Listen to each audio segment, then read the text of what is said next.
অপরূপ সৌন্দর্যের উজ্জ্বল রাতে ঘুমে তলায়নি নির্ভীক। ফোন হাতে নিয়ে বিরতিহীনভাবে পায়চারি করছে, কোথাও যদি চাকরির দেখা মেলে। অনেকক্ষণ পর পরিচিত নাম্বার রিসিভ হতে একটু আশার আলো দেখল সে, কিন্তু তার সমস্ত আশাকে নিরাশ করে চূর্ণ করে দিল অপর পাশের ব্যক্তিটি। ভেবেছিল মিতালিকে একটা চাকরির ব্যবস্থা করে দিতে পারবে, কিন্তু পারল না। ফোন রেখে আবারও পায়চারি করলো, ভেবেচিন্তে লম্বা শ্বাস নিয়ে আরও একটি নাম্বারে ডায়াল করলো। তৃতীয়বার রিসিভ হলো, সালাম দিল নির্ভীক। ওপাশ থেকে বেশ ভারী কণ্ঠস্বর শোনা গেল। রাজ ভারী গলায় সালামের জবাব দিলেন লোকটি।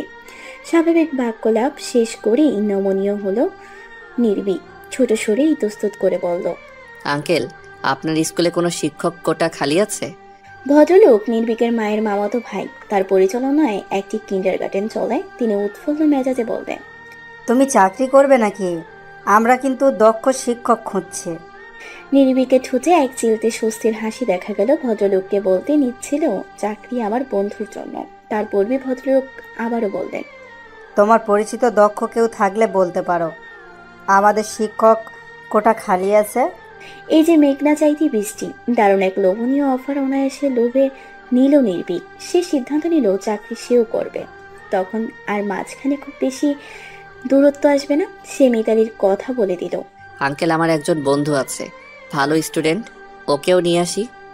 ভদ্রলোক খুশি হয়ে বললেন, বেশ, তাহলে কালই দুজনে একবার এসো। জি আঙ্কেল।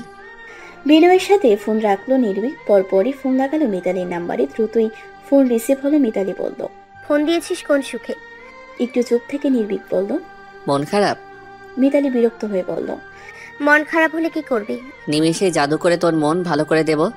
মিতালি আরো একটি বিরক্ত বোধ করলো, বলল, ও প্লিজ, তোর কবিতা শুনে এই মুহূর্তে আমার মন ভালো হবে না। নির্ভীক বলল, আমি মজা করার মুডে নেই। সত্যি তোর মন ভালো করার ক্ষমতা এই মুহূর্তে আমার আছে। আচ্ছা দেখি কেমন মন ভালো করিস।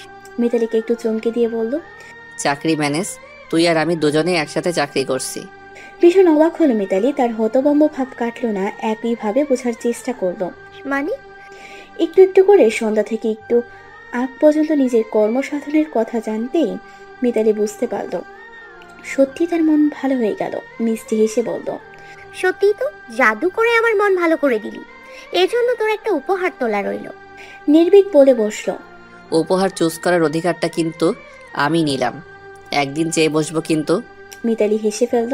রিনি ঝিনি ঝঙ্কার তুলল নির্ভীকের কর্ণধারে। একবার চোখে তৃষ্ণা মেটানো লালসা জাগালো মনে। মিতালি মিষ্টি করে আবদারে সুরে বলল, এবার একটা কবিতা শোনা। নির্ভীক কঠোক্য করে বলল, একটু আগে কি বলেছিলি? আমি কি ভুলে গিয়েছি? প্লিজ। এমন সুমিষ্ট সুরের আহ্লাদে আবদার না রেখে পালানো নির্ভীক। গলায় কবিতার টান ধরল। কোথায় পেয়েছো তুমি এই হাসি, প্রাণ কেড়ে নেয়া এই দুটি চোখ? কোনো বনহরিণীর কাছে পেলে এই চকিত চাহনি? এই চোখ দেখে আমি বহুদিন খুঁজেছি উপমা। কখনো সবুজ বন, কখনো উদার আকাশ, কোনোদিন জলভরা মেঘ। তোমার চোখের সাথে মনে মনে মিলিয়েছি আমি, কিন্তু তোমার চোখের কাছে দেখেছি এসব কিছুই স্তিমিত। মহাদেব সাহা। মিতালি টিমে সুরে প্রশ্ন করল। কবিতাটি আমার জন্য? শীতল কণ্ঠে জবাব আসলো, শুধু কি এই কবিতাটি তোর জন্য মনে হলো? আর কোনোটি মনে হয়নি? চমকে উঠল মিতালি। গভীর অন্ধত্বের খোঁজ থেকে বেরিয়ে সুর পাল্টে ফেলল। চটপটে সুরে বলল, কি জানি, আমি অতটা মর্মান্তক ধরতে পারি না। তা কাল কখন বের হচ্ছি আমরা? নির্ভীক দীর্ঘশ্বাস ফেলল। মেয়েটা যেন বুঝলো না, নাকি বুঝতে চায় না। সময়টা বলেই বিদায় নিল সে। সেদিনের পাশাপাশি তোলা দুজনকে একই ফ্রেমে বন্দি দেখে না পাওয়ার তৃপ্তি মেটাতে চাইল। এক বুক প্রেম নিয়ে দু ঠোঁটের ফাঁক গলিয়ে আওড়ায় নিল মন কথন।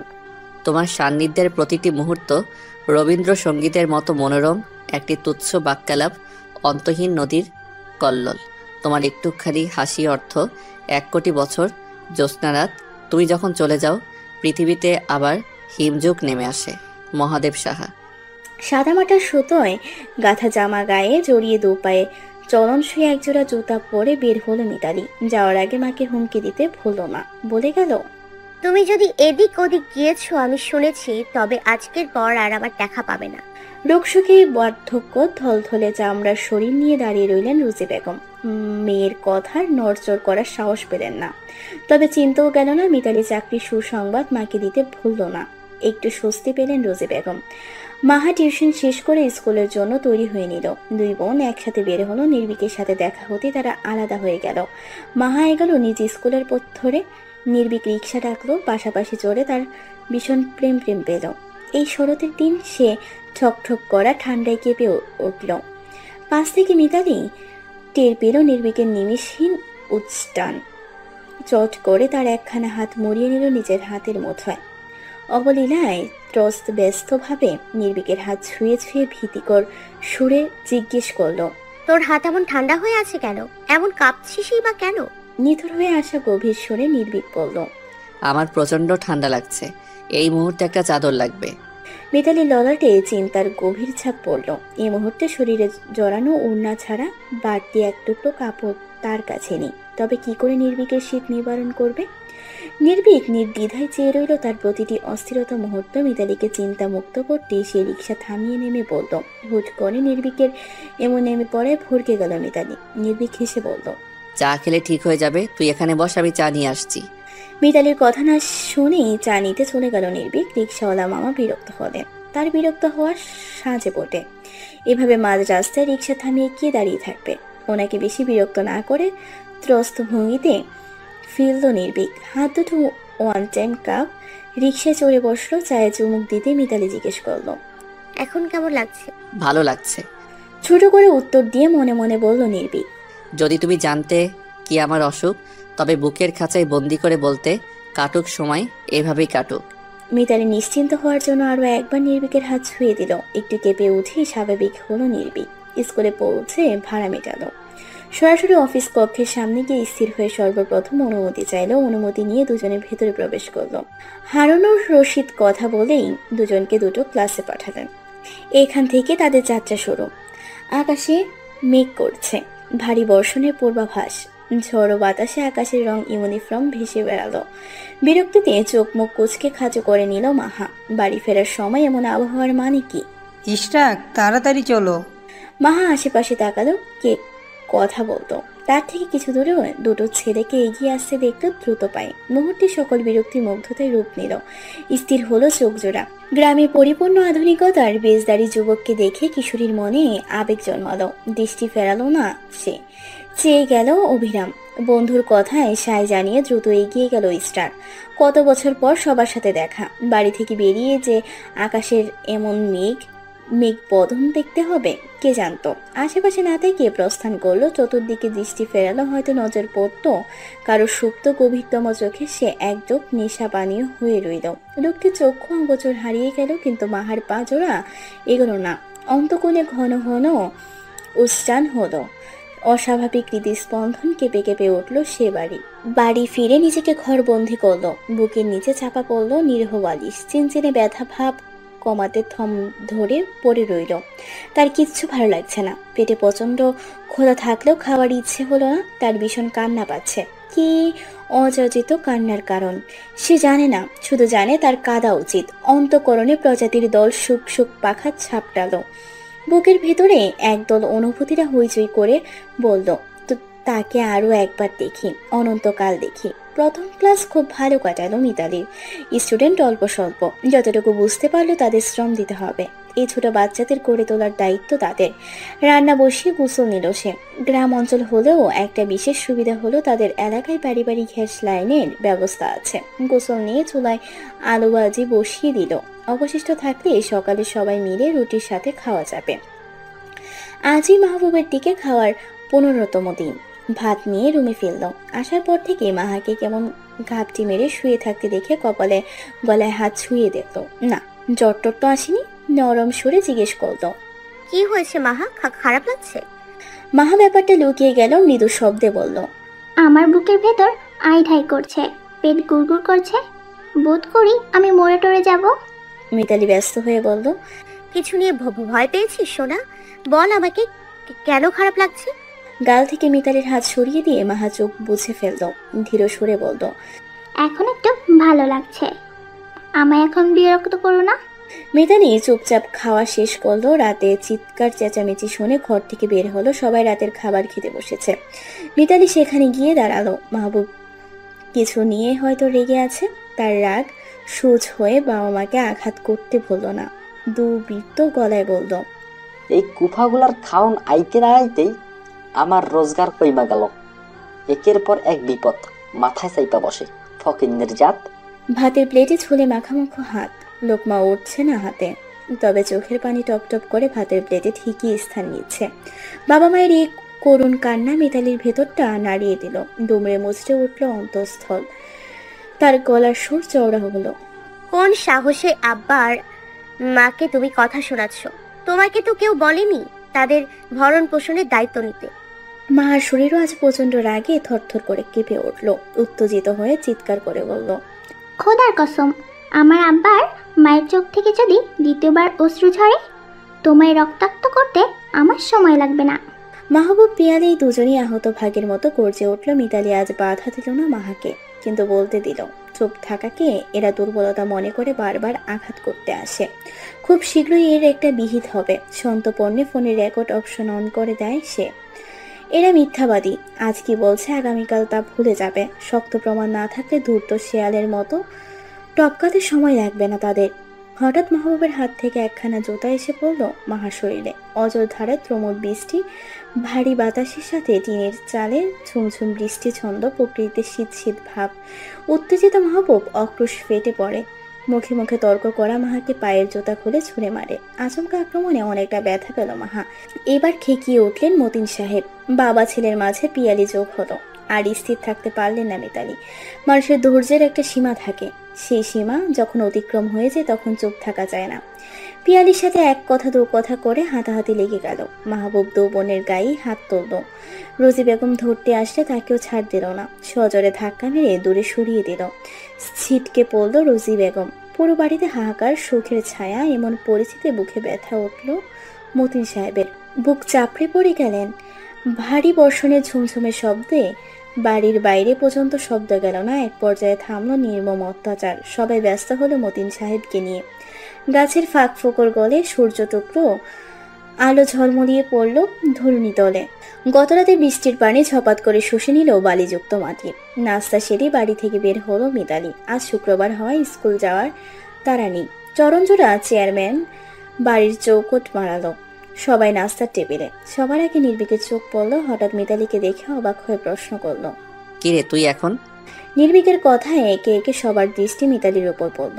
চেয়ারম্যান সাহেব বললেন, আরে মিতালি, আসো আসো। মিতালি হালকা হেসে ভেতরে প্রবেশ করলো। বলল, আপনার কাছে এসছি চাচা, কথা ছিল। ইস্টাকের মা বলতেন, বসো, সবার লাগে নাস্তা করো। মিতালি বলল, আমি নাস্তা করেই বেরিয়েছি চাচি। ইস্টাক খানিক অবাক হলো।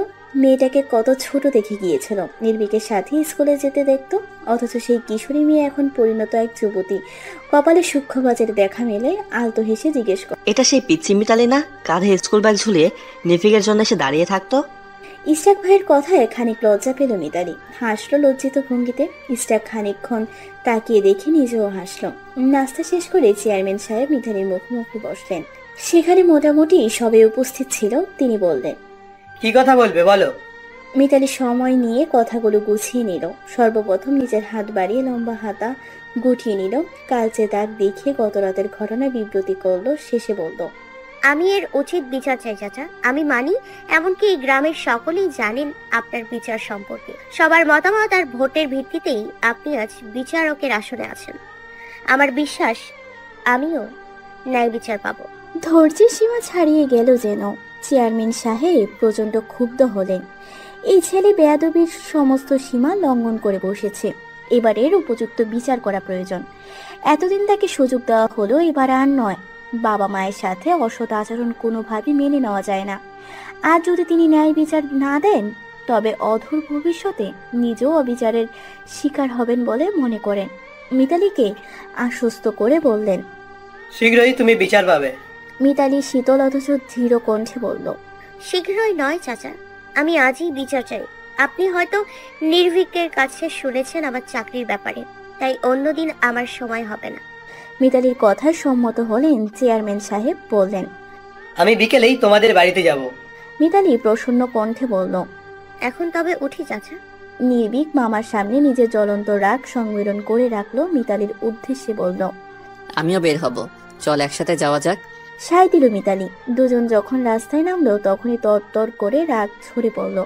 হড়বড়িয়ে বলল নির্ভীক, মিতা, এবার কিন্তু ওই মাহবুবকে আমি মেরেই ফেলবো। অসভ্য লোক পেয়েছেটা কি? মিতালি ঠান্ডা গলায় বলল। শান্ত হ, সব ঠিক হয়ে যাবে। অস্থির হয়ে পড়ল নির্ভীক। দিক বিদিক শূন্য হয়ে মিতালির হাত টেনে ধরল। চক্ষু সম্মুখে মারের দাগ স্পষ্ট, ব্যথাতুর কণ্ঠে অগ্রতা, লালে রঞ্জিত চোখের সাফের অংশ। হুঙ্কার ছেড়ে বলল, তোর গায়ে হাত তুলেছে আর তুই আমাকে শান্ত থাকতে বলছিস?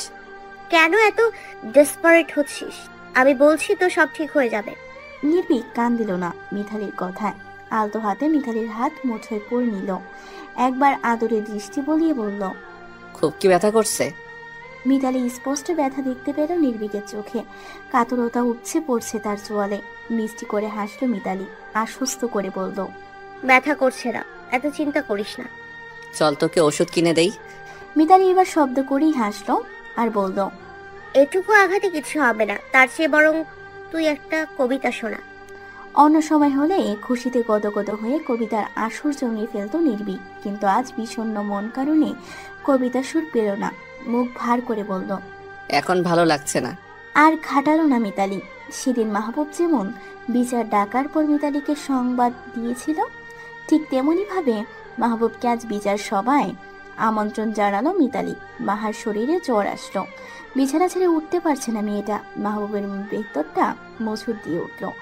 গতকাল অতিরিক্ত উত্তেজিত হয়ে গভীর আঘাত করে বসেছে মেয়ে দুটোকে।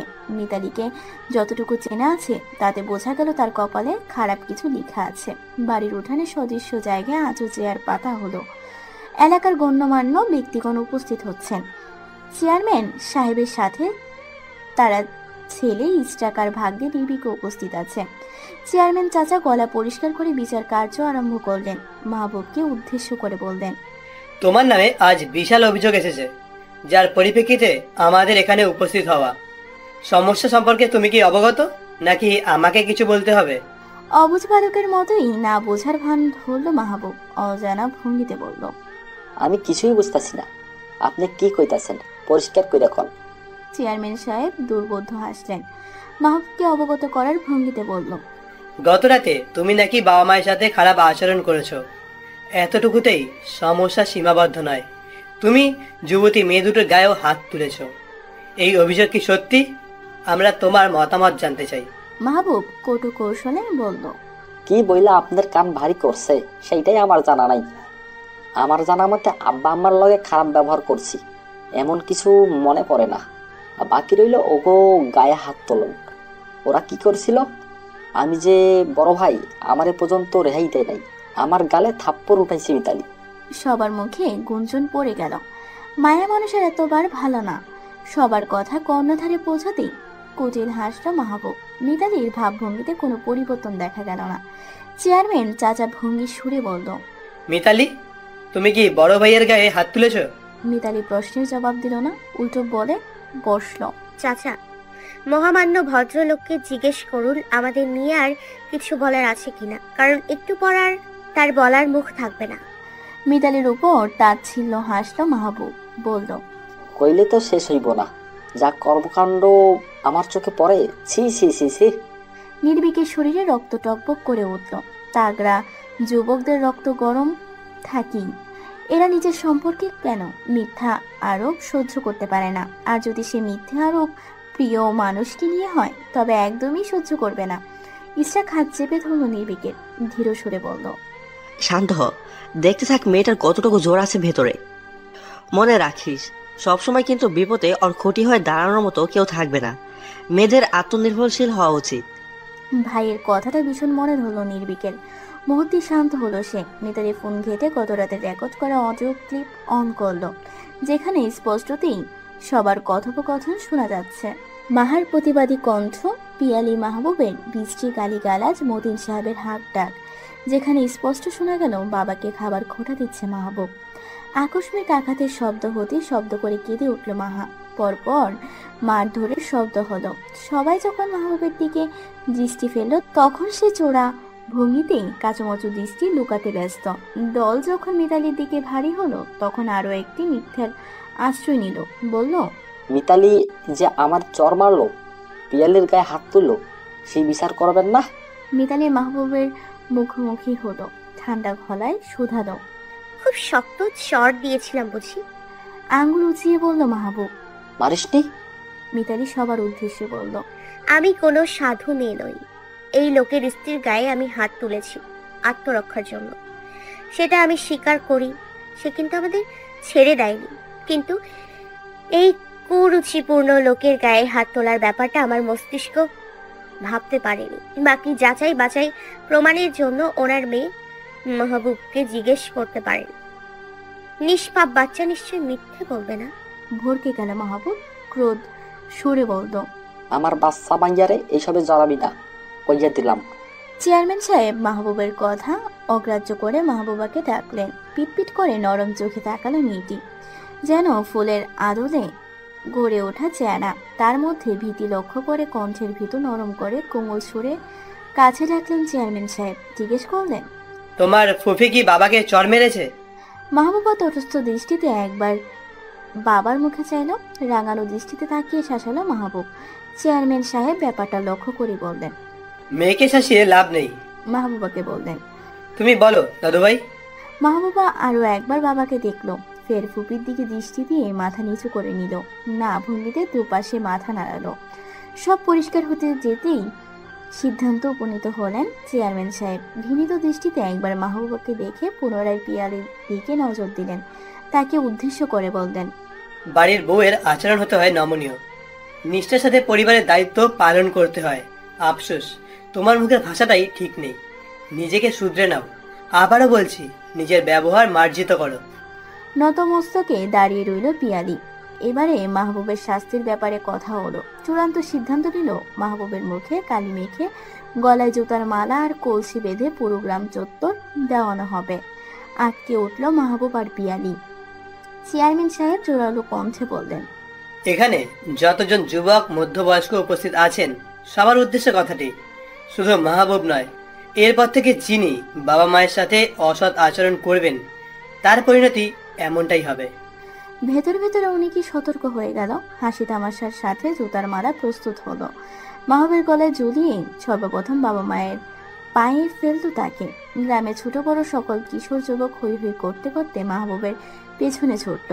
অনেকে মুঠোফোনে ভিডিও ধারণ করলো। এর গতি সামাজিক যোগাযোগ মাধ্যমে গিয়ে স্থির হবে। মুখ নিচু মাহবুবের। আজকের পর থেকে মিতালির প্রতি তার 10 গুণ খুব জন্ম নিল। অপরদিকে মুগ্ধ দৃষ্টিতে পরিস্থিতি সামাল দিতে দেখল অন্য এক পুরুষ। তার মনে সূক্ষ্ম ভালো লাগার বীজ বপন হলো। চোখের পড়তে পড়তে মুগ্ধতা, অন্তঃকরণে শুরু হলো প্রলয়ঙ্কারী উচ্চান। সে তো এমনই নারী পছন্দ করে। ইশরাক নিমিষে চেয়ে থেকে অস্ফুট সুরে আওড়ালো, বিধ্বংসী? না বুঝি প্রশ্ন করলো নির্ভীক। কিছু বললে? ইশরাকের ঘোর লাগা উত্তর। হুম। মধ্যাহ্নভোজের সময় সূর্য উপর থেকে খাড়াভাবে কিরণ দিচ্ছে। মাথার উপর ত্রিমাত্রিক যন্ত্রটি গটগট আওয়াজ তুলে কার্য সম্পাদন করে চলছে। ঘন্টার আওয়াজ পেতে শিক্ষার্থীরা ছুটে চলল টিফিন করতে। ক্লাস থেকে বের হয়ে একটু এগোতে সামনে নির্ভীক দাঁড়ালো, বলল, চল, খিদে পেয়েছে। মিতালি সোজা সাপটা উত্তর দিল, তুই খেয়ে আয়, আমি এখন খাবো না। ভ্রুজোড়া নিমিষে কুঞ্চিত হয়ে এলো। তীক্ষ্ণ চোখে পরোক্ষ করে নির্ভীক, একা একা খাওয়ার অভ্যাস আমার নেই।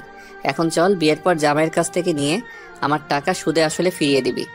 মিতালি তা বোঝাতে চায়নি তার কাছে টাকা নেই, তবুও ছেলেটা কিভাবে যেন বুঝে গেল।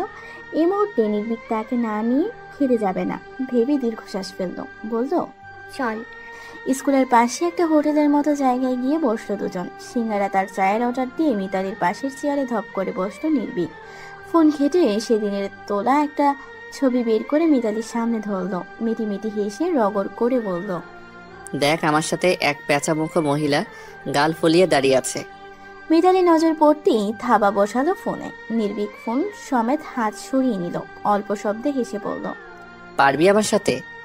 মিতালি খেপে গেল, বিদ্রুপ করে বলল, আমাকে প্যাঁচা মুখ বলছিস না? দেখবো তোর বউ কেমন হয়। নির্ভীক রেগে গেল, মিতালিকে সাবধান করে বলল, বউ নিয়ে কথা বলবি না, খবরদার। আর যাই হোক, আমার বউ প্যাঁচামুখো হবে না, সে হবে আমার চোখে সেরা সুন্দরী। ভেংসি কাটলো মিতালি, বলল, তুই একটা বিরক্তিকর পার্সন। এই বিরক্তিকর বস্তাকে কোনো মেয়ে সহ্য করবে না। নির্ভীক কুটির হেসে বলল।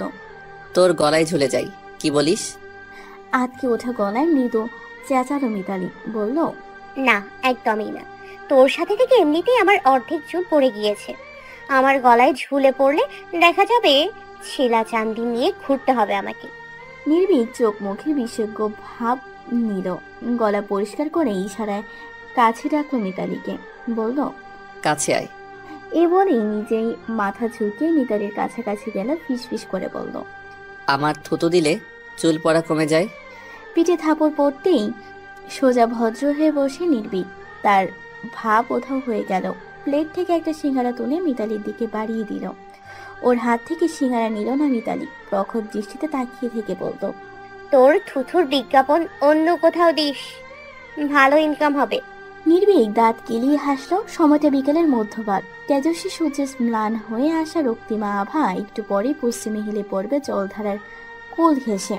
সকালে ঝকঝকে মসৃণ চেহারা আর নেই, বেলার সাথে পাল্লা দিয়ে চামড়ার রক্ষতা আর ক্লান্তি ভাব হানা দিয়েছে। স্কুল ছুটি হতেই দুজন একসাথে বের হলো। অর্ধেক পথে এগোতেই ইস্টাকের দেখা মিলল, বন্ধুদের সাথে বেরিয়েছে। চাকরির অফার আসলেও সে ঠিক করলেন কিছুদিন ঘোরাফেরা করবে। নির্ভীক আর মিতালির সাথে দেখা হতে বন্ধুত্বের বিদায় জানিয়ে এগিয়ে এলো সে। নির্ভীক বলল। ভাইয়া, কোন দিকে যাচ্ছিলে? বন্ধুদের সাথেই এসেছিলাম, তোদের সাথে দেখা হয়ে ভালোই হলো। কিছুক্ষণ ঘোরাঘুরি করে বাড়ি যাওয়া যাবে। মিতালি দ্বিধাদ্বন্দ্বিত কণ্ঠে বলল। নির্ভীক থাক তাহলে, আমার তো টিউশন আছে। ইস্টাক অবাক হয়ে বলল। সে কি? আমি ভাবলাম একসাথে তিনজনে মিলে কিছু সময় কাটাবো। নির্ভীক বলল। 4:30 থেকেই ওর টিউশন আছে, আর মাত্র 15 মিনিট বাকি। কিছুটা মনক্ষুণ্ণ হলেও অধর প্রসারিত করে ইস্টাক বলল। চলো তোমায় পৌঁছে দিয়ে আসি। মিতালি বাদ সাধল। নির্ভীক বলল। না না ভাইয়া, আমি যেতে পারবো, আপনারা বাসায় চলে যান। ভাইয়া, তুমি বরং বাড়ি যাও, আমি মিতালিকে পৌঁছে তারপর বাড়ি যাব। ঠিক আছে। এই বলে ইস্টাক বাড়ির পথে রওনা দিল। একবার পেছন করে মিতালিকে পরোক্ষ করে মৃদু হাসল, মাথা দুদিকে ঝাঁকিয়ে আর দাঁড়ালো না। পুরো বাড়িতে মা বাবা আর মাহা ছাড়া কেউ নেই। গতকালের বিচারটা মাহবুবের আত্মসম্মানে লেগেছে, তাই সে বাড়ি ছেড়ে বাজারের একটা কলোনিতে উঠেছে। এতে মিতালির খুব একটা যায় আসে না। তাদের ইচ্ছে হলে নিজেদের জন্য বারত্ব অংশে সে এসে থাকতে পারে। গোসল ছেড়ে আসতেই মা ভাত দিল। খেতে খেতে মাহার পড়ালেখার ব্যাপারে খোঁজ খবর নিল। দুদিন যাবৎ মেয়েটার পড়ায় মন নেই, মনে হচ্ছে কিছু নিয়ে ভাবনা চিন্তা করে। মিতালি জিজ্ঞেস করলো। দেওয়া লেখাপড়া সব ঠিক মতো করিস? মাহার কান পর্যন্ত হয়তো কথাটি পৌঁছলো না, সে আনমনে প্রশ্ন করলো। আচ্ছা আপু, কেউ কি কারো মনে বাস করতে পারে? মাহার কথায় ভারী চমকালো মিতালি। বোনের উড়ু উড়ু মন কিসের ইঙ্গিত দিচ্ছে বুঝতে সময় লাগলো না তার। সরাসরি কোনো জিজ্ঞাসাবাদে না গিয়ে স্বাভাবিকভাবেই বলল। মনে বাস করতে হলেও একটা পর্যায় লাগে, আগে নিজেকে উপযুক্ত পর্যায়ে নিতে হবে, আর সেই পর্যায়ে পৌঁছতে হলে পড়াশোনা সবার আগে জরুরি। আমি চাই আপাতত পড়াশোনায় মন দে। মাহা অতটাও অবুঝ নয়, সূক্ষ্ম ইঙ্গিতে সে অনেক কিছুই বুঝলো। সত্যিই তো, পড়ালেখা না করলে ওরকম একটা শিক্ষিত মানুষ তাকে কেন পছন্দ করবে? পড়ার টেবিল ছেড়ে আপুকে শক্ত করে জড়িয়ে ধরলো মাহা। চুপ করে চুমু খেয়ে বলল। এই জন্যই তোমায় এত ভালোবাসি আপু, আমার সব রকম সমস্যার কি সুন্দর সমাধান করে দাও। মিতালি মৃদু হেসে বলল। খুব ভালো অবস্থা না হলে এই সমাজ তোমাকে পাত্তা দেবে না। আজ যারা অবহেলা করবে তোমার শক্ত পজিশন দেখে, তারাই তোমার পাশে ঘুরঘুর করবে। তুই খুব বেশি ছোট না, নিজের বুদ্ধি খাটিয়ে চলাফেরা করবি। মাহার অপেক্ষা করলো না, এক ছুটে পড়ার টেবিলে চলে গেল। ভালো কিছু করতে হলে, বাবা মায়ের দুঃখ দূর করতে হলে তার পড়াশোনা প্রয়োজন। তাছাড়া মানুষটাকে তার লাগবে, এটা জীবন মরণের ব্যাপার। সকালে বাড়ি থেকে বের হয়ে সামনে এগোতে একটা রিক্সা এসে থামলো। রিক্সা চালক লোকটিকে বললেন। আমাজান যাইবেন? মিতালি মৃদু হেসে বলল। না চাচা, আমি হেঁটেই যাব। লোকটি কপালের ঘাম মুছে বললেন। ওইদিকে আর বাড়াবামু না, আপনি উঠে পড়েন, কই যাবেন নামাইয়া দিয়ে আসি। মিতালি সংকোচ করে বলল। না চাচা, আপনি কষ্ট করে গাড়ি চালাবেন, আমি চড়বো, অথচ আপনার পারিশ্রমিক দিতে পারবো না। লোকটি এবার হাসতেন, বললেন। আরেকদিন দেহা হইলে দিয়ে দিয়েন। জোড়াজুড়িতে মিতালি রিক্সায় চড়ে বসলো। তখনই পেছন থেকে ডাক পড়লো। ইস্টাক হাত উঠিয়ে ডাক দিল। এই রিক্সা, যাবেন? এগিয়ে এসে মিতালিকে না দেখার ভান করে বলল। ওহ মিতালি, উঠেছো? আমি দেখিনি, রিক্সা পাচ্ছিলাম না বলে এসেছি। আচ্ছা তুমি যাও। মিতালি বলল। আপনি যান রিক্সা করে, আমি হেঁটেই যাব। অতঃপর রিক্সা চালককে উদ্দেশ্য করে বলল।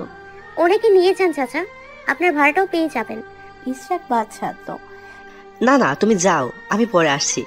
রিক্সা চালক একবার ইশরাকের দিকে তাকালেন, ফের মিতালির দিকে তাকিয়ে বললেন। দুজনে দেখতেছি দুজনে চেনেন, তো একলগে যাইতে সমস্যা কি? ইশরাককে বললেন। উঠেন মামা, দুজনে নামাইয়া দিয়ে দিমু। ইশরাক মিতালির দিকে থেকে ক্লিয়ার হওয়ার জন্য বলল। আমি পাশে বসলে তোমার সমস্যা হবে না তো? মিতালি দ্বিধা নিয়ে একটু চেপে বসলো। ইশরাক পাশে বসলো, চুলের ভাঁজে আঙুল চালিয়ে বলল। চলুন চাচা। কোথায় নামবেন? এই তো একটু সামনে একটা টিউশন আছে। পরপরই মিতালি ভদ্রতার খাতিরে জিজ্ঞেস করলো। আপনি কোথায় নামবেন? আমি কোথাও না তো। মিতালি বুঝতে না পেরে দ্বিধাদ্বন্দ্বিত চোখে তাকালো, বলল। সরি, বুঝলাম না। নিজের জবাবে নিজে ভরকে গেল ইশরাক, একটু হেসে বলল। মজা করলাম, বন্ধুদের সাথে দেখা করার আছে। মিতালি আর কোনো কথা বললো না। ওনার সাথে কখনো তেমন ভাবে কথা বলা হয়নি, তাই সহজ হতে পারছে না। ইশরাক উসখুস করছে, কথা বলতে চাইছে কিন্তু কি বলবে বুঝতে পারছে না। হুট করি এক অযোচিত প্রশ্ন করে বসলো। প্রেম টেম করো? মিতালি কপাল কুঁচকে তাকালো। এমন প্রশ্নে একটু ভাবচাকা খেলো। ইশরাক ভ্রু গুছিয়ে আবারও জানতে চাইল। প্রত্যুত্তরে মিতালি ঘাড় নাড়িয়ে না বোধক উত্তর দিল। Good girl. জি। ইশরাক বলল। এসব নিয়ে এখন চাপ নিও না, পড়াশোনা করো। এবার একটু নয়, অনেকটাই বিরক্ত হলো মিতালি। তখন থেকে উল্টোপাল্টা প্রশ্ন সাথে এক গাদা জ্ঞান দিচ্ছে। চোখ মুখ বিরক্তির আজ লক্ষ্য করে ইশরাক মিটমিটি হাসলো, বলল। বাহ, বিরক্ত হলেও তো তোমায় মন্দ দেখায় না। নিজের গন্তব্য এসে যেতেই মিতালি নেমে পড়ল। ইশরাকের দিকে না ফিরে বাসার ভেতরে প্রবেশ করলো। রিক্সা কয়েক মিটার সামনে যেতেই ইশরাক বলল। চাচা, আর যেতে হবে না, এখানেই থামুন। পকেট থেকে দুজনই ভাড়া মিটিয়ে কৃতজ্ঞতা সূচক হেসে বলল। ধন্যবাদ চাচা। লোকটি একগাল হেসে বললেন। আপনাকে মূল্যমান্য হয়েছে, আমি তো শুধু নিজের ভাড়াটাই নিছি। ইশরাক ঝাঁকড়া চুল ঝাঁকুনি দিয়ে হাসলো। লোকটিকে কিছু বলল না। লোকটি আর বোঝার চেষ্টা করলো না, বড়লোক ব্যাপার। তিনি পারিশ্রমিক পেয়েছেন, এটাই টের। উনি এই এলাকার নন। জীবিকার তাগিদে অনেকে অনেক জায়গায় গিয়ে কাজ করে। এতে সুবিধা হলো উনি দুজনের কাউকে চিনলেন না। লোকটিকে ইশরাক আগে থেকেই কিছু একটা বুঝিয়ে সামনে পাঠিয়েছিল। বান্ধবীর বাড়ি থেকে ফেরার পথে ইশরাকের মুখোমুখি হলো মাহা। হুট করে তার পাজোড়া থমকে গেল। মৃদু কম্পনের জোর ধরে আর সামনে এগোতে পারল না। ধকধক করে উঠল হৃৎপিণ্ড। আর চোখে তাকে দেখার তৃষ্ণা মিটল। ইশরাক জোরালো গলায় ডাকলো। আরে মাহা, কোথাও গিয়েছো? ভরকে গেল মাহা। জবাব দিতে কণ্ঠনালী ইস্ট কেঁপে উঠল। আড়ষ্ট ভঙ্গিতে উত্তর করল। বান্ধবীর বাড়িতে গিয়েছিলাম। এখন শরীর ঠিক আছে? মাহার মন ফুপিয়ে উঠে বলতে চাইল। আপনি কেন আমায় নিয়ে ভাবছেন? ভাববেন না, একদম ভাববেন না আমায় নিয়ে। নিজেকে প্রস্তুত করতে দিন। আমি একদিন আপনার সামনে নিজেকে হাজির করে হুট করে আপনাকে চেয়ে বসবো। কিন্তু বলতে পারল না। শব্দগুচ্ছ তোমল অবরোধ ঘোষণা করলো। মিহিয়ে যাওয়া সরে জবাব দিল। জি ঠিক আছে। মাহার দাঁড়ালো না। সে প্রস্থান করতেই কপালে ঢেউ খেলল, ভাঁজের সৃষ্টি হলো। মেয়েটা তাকে দেখে কি ভয় পেল নাকি লজ্জা? না না, শালীদের হতে হয় প্রাণ খোলা। শালীকে হাতে ধরতে পারলেই বউয়ের মন পাওয়া যাবে। তাকে সহজ হতে হবে। ভিড় ভাটাহীন সন্ধ্যের নির্জন শান্ত প্রকৃতির গা ছুঁয়ে পাশাপাশি হাঁটছে দুজন মানব মানবী। মাঝপথে থেমে পড়ল মিতালি। নির্ভীককে উদ্দেশ্য করে বলল। চা খাওয়াবি? নির্ভীক পা থামিয়ে আশেপাশে তাকালো। সন্ধ্যার সময় অনেক দোকানই বন্ধ থাকে। অদূরে একটা টং দোকানে মিটিমিটি আলো জ্বলতে দেখে বলল। আয় আমার সাথে। মিতালি পিছু পিছু গেল। দুটো চা নিয়ে ফের রাস্তায় নামলো। চায়ে চুমুক দিয়ে বলল। চা ঠিক জমছে না, সাথে কিছু হলে ভালো হতো। বিস্কিট নিবি? কবিতা নেব। নির্ভীক অল্প শব্দ করে হাসলো, বলল। কবে থেকে আমার গলায় কবিতা এতটা পছন্দ করা শুরু করেছিস? মিতালি অবাক হওয়ার ভান করে বলল।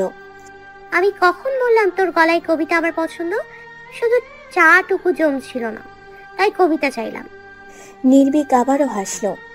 বলো না, তোমাকে পেলে কোন মূর্খ অর্থপদ চাই? বলো কে চাই তোমাকে ফেলে স্বর্ণ সিংহাসন জয়ের শিরোপা আর খ্যাতির সম্মান? কে চাই সোনার খনি তোমার বুকের এই স্বর্ণচাপা পেলে? তোমার স্বীকৃতি পেলে কে চাই মঞ্চের মালা? কে চাই তাহলে আর মানপত্র তোমার হাতে চিঠি পেলে? তোমার স্নেহের ছায়া পেলে বলো কে চাই বৃক্ষের ছায়া? তোমার শুশ্রূষা পেলে কে চাই সুস্থতার ছাড়পত্র? বলো বলো না, তোমাকে পেলে কোন মূর্খ চাই শ্রেষ্ঠ পদ? কে চাই তাহলে বলো স্বীকৃতি বা মিথ্যা সমর্থন? তোমার প্রশ্রয় পেলে কে চাই লোকের করুণা?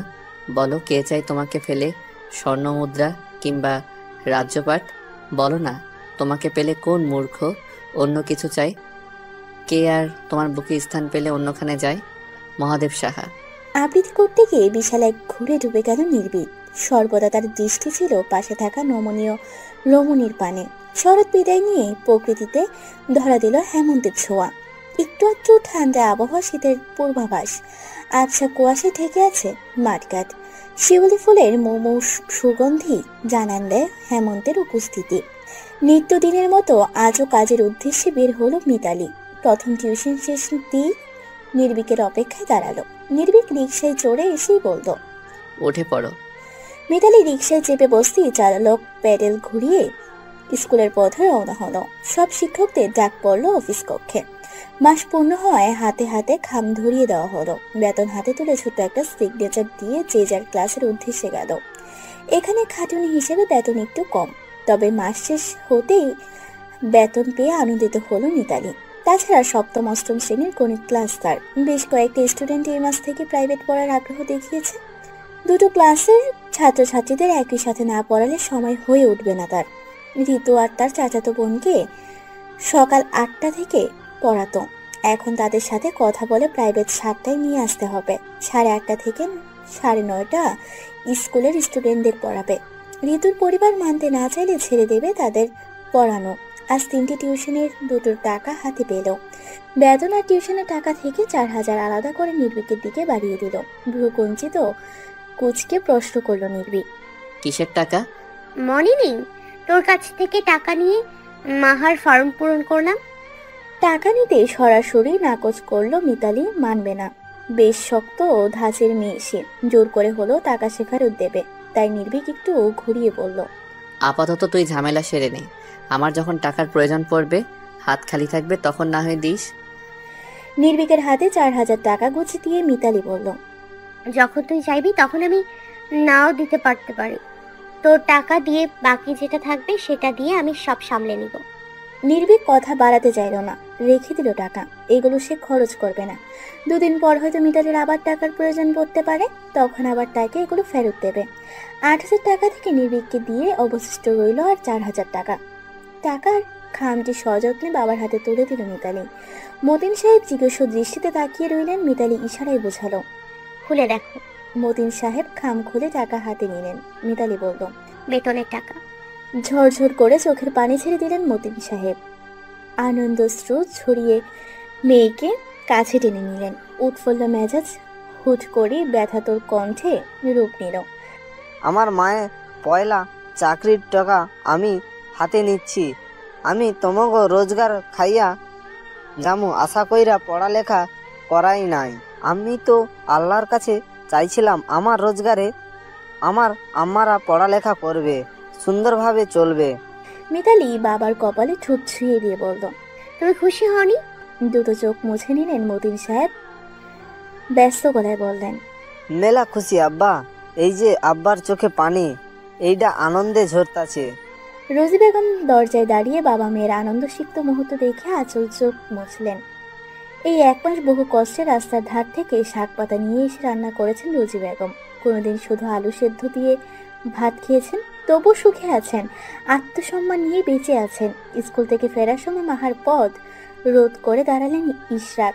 অসুচিতে কাজ হলো মাহা। তাকে পরোক্ষ করে ইশরাক বলল, মাহামণি, আমাকে দেখে লজ্জা পাচ্ছ? নির্ভীকের সাথে তো ভীষণ সুন্দর করে হেসে হেসে কথা বলো, তাহলে আমার বেলায় লজ্জা কেন? এতক্ষণ জগৎ খুব একটা লজ্জা না পেলে এবারে মিহিয়ে গেল মাহা। নত দৃষ্টি আর একটু খানি নত হলো। ইশরাক একটা চকলেট বাড়িয়ে দিল। মৃদু হেসে বলল, এটা তোমার জন্য। চলো কথা বলতে বলতে তোমায় বাড়ি দিয়ে আসি। মাহা চকলেট নিতে হাত বাড়ালো না দেখে ইশরাক নিজেই ওর হাতে চকলেট গুঁজে দিল। শরীর শিরশির করে উঠল মাহার, যেন মুহূর্তে বিদ্যুৎ খেলে গেল। অনুভূতিটি ঠিক কেমন ছিল, ভালো নাকি অস্বস্তি সে বুঝল না। সামনে পা বাড়াতে গিয়ে টের পেল পাশাপাশি আরো একজোড়া পা চলছে। ইশরাক মাহাকে সহজ করার জন্য প্রথমে পড়ালেখার ব্যাপারে কথা তুলল। একসময় মাহা এতটাই সহজ হয়ে উঠল যে খিলখিলিয়ে হাতে কবে বাড়ির সামনে পৌঁছে গেল টেরই পেল না। ইশরাককে বিদায় দিয়ে ভেতরে প্রবেশ করলো মাহা। তার মনে সুতরাং এর রংধনু দেখা দিয়েছে। মানুষটা কি সুন্দর করে কথা বলে, তাকে কি সুন্দর ইমপ্রেস করে নিয়েছে। তার ভাবনায় বিভোর হয়েই সে ঘরে প্রবেশ করলো। এদিকে ইশরাক দাঁড়িয়ে রইল এক পলক তার প্রেমকে দেখার তৃষ্ণার ইতিউতি করে উকি দিল। মাহা তার সাথে সহজ হয়ে উঠেছে। এবার তার মাধ্যমে মিতালির কাছে পৌঁছাতে খুব একটা সমস্যা হবে না। মিতালির সমস্ত খবরাখবরই নেওয়া যাবে। উঠোন থেকে শুকনো জামা কাপড় নিতে বের হলো মিতালি। তখনই তাকে এক ঝলক দেখে নিয়ে বিদায় নিল ইশরাক। চেয়ারম্যান বাড়ির বড় খাবার টেবিলে গোল হয়ে চেয়ার পেতে বসলেন ফুরুর বাচ্চারা। মহিলারা খাবার বেড়ে দিচ্ছেন। মালিহা আস্তে আস্তে খাবার চিবুচ্ছে দেখে তার আম্মু মিনা ধমকে উঠে বলল, দ্রুত খাবার চিবাও, তোমার এখনো হোমওয়ার্ক বাকি আছে। মালিহার মুখখানা চুপসে একটুখানি হয়ে গেল। হোমওয়ার্ক পড়ালেখা করতে তার ভালো লাগে না, তবু আম্মু প্রতিদিন তাকে পড়তে বসায়। ছোট মালিহার বেজার মুখে তাকিয়ে ইশরাক বলল, ভাবি এমন ভাবে আমার ছোট আম্মুটাকে বকছো কেন? মালিহার চোখ জোড়া টলটলে জলে ভরে উঠল। ফেলফেল করে কেঁদে ফেললো। হাতের উল্টো পিঠে চোখ মুছে নরম সুরে প্রতিবাদ করলো, চাচু তোমার ভাবি খুব পচা, আমায় প্রতিদিন পড়ায়, আমার ভালো লাগে না, একটু গল্পও করে না আমার সাথে।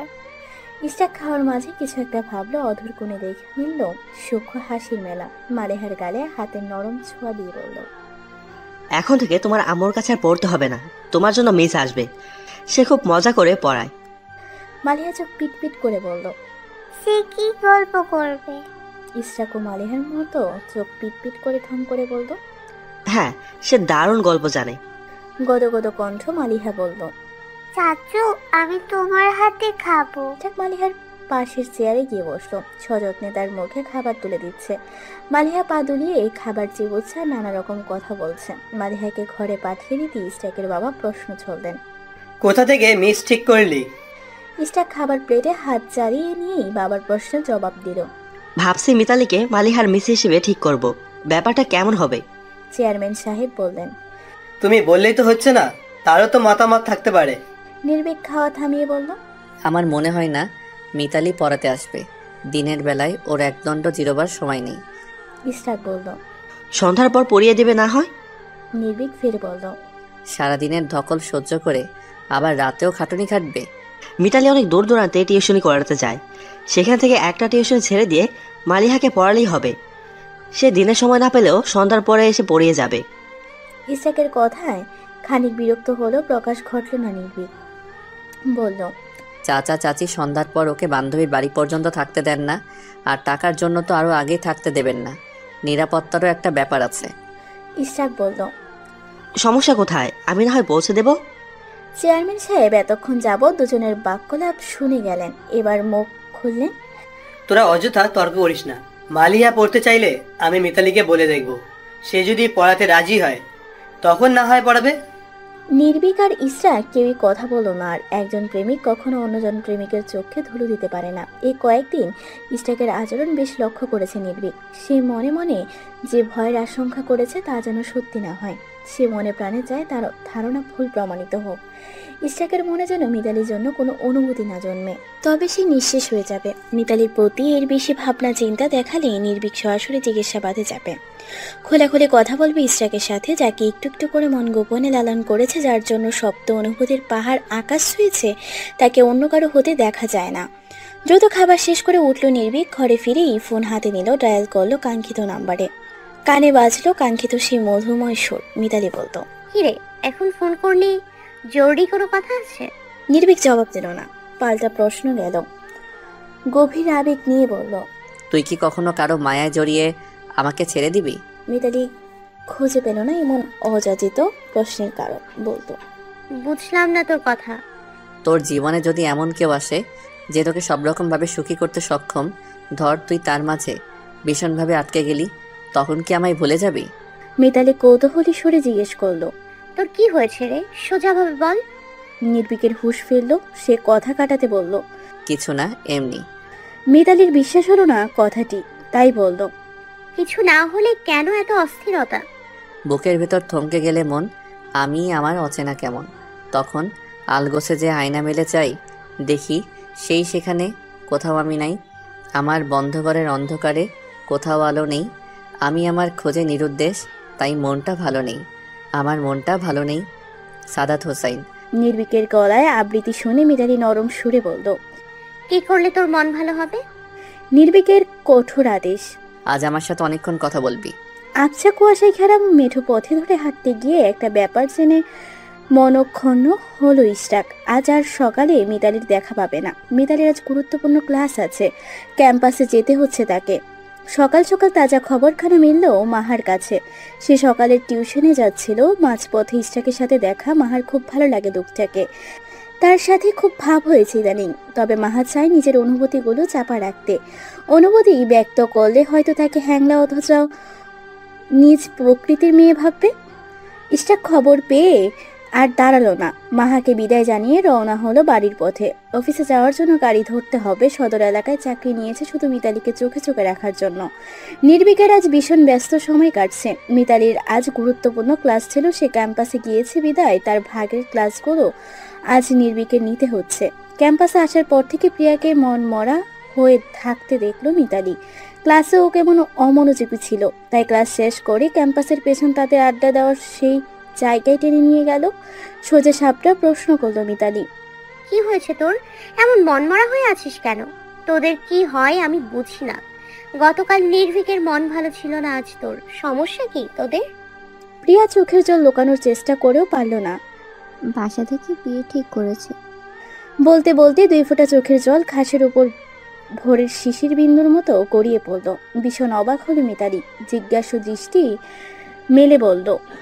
কিন্তু কেন? তোর পরিবার তো এত তাড়াতাড়ি বিয়ে দেওয়ার কথা নয়। ভালো পাত্র পেলে তাদের আর কিছুই ভাবার সময় থাকে না। মিতালি বুঝলো এটাই বুঝি নির্ভীকের মন খারাপের গল্প, অথচ সে এতটুকু বোঝার চেষ্টা করলো না গল্পটি প্রিয়া নয় বরং সে। নির্ভীক কি বলেছে? প্রিয়া বলল। জানাইনি ওকে। আশ্চর্য হলো মিতালি। জানাসনি মানে? তুই ভাবতে পারছিস তোর বিয়ে হয়ে গেলে নির্ভীক কতটা কষ্ট পাবে? চমকে উঠল প্রিয়া। নির্ভীক কেন কষ্ট পাবে? সে তো ভালোবাসার কথা নির্ভীককে জানায়নি। হৃদয় আপনা আপনি কুঞ্চিত হলো, অস্ফুট সরে আওড়ালো। কি? মিতালি মাথা দুলিয়ে বলল। কষ্ট পাবে না? দুজন যদি দুজনকে ভালোই বেসে থাকিস তাহলে কেন কষ্ট পাবে না? তাছাড়া তুই একবার বাসায় নির্ভীকের সাথে কথা বলে দেখ। তুই পাগল হয়েছিস মিতা? নির্ভীক কেন আমায় ভালোবাসতে যাবে? আমার প্রতি কোনোদিন ওকে আগ্রহ দেখাতে দেখেছিস? তাছাড়া আমিও তো নিজের মনের কথা ওকে কখনো জানাইনি। সেদিন কি বলেছিলাম মনে নেই? তোকে ছাড়া কথাটা আমি কাউকে বলিনি, এমনকি নির্ভীককেও না। চরম আশ্চর্য হয়ে হতবিহ্বল চাউনিতে চাইল মিতালি। কিছু বুঝতে না পেরে বলল। মানে? আমার ভালোবাসা এক পাখি, নির্ভীক কিছুই জানে না, আর এই মুহূর্তে তাকে আমি জানাতেও চাই না। আমি জানি ও আমায় কোনো দিনও চাইবে না। শুধু শুধু কেন ছেলেটাকে বিব্রত করতে যাব? এতগুলো দিন কি ভেবে এসেছিল মিতালি? যাই হোক, সত্যটা সামনে আসায় তার ভারী বুক শীতল হলো।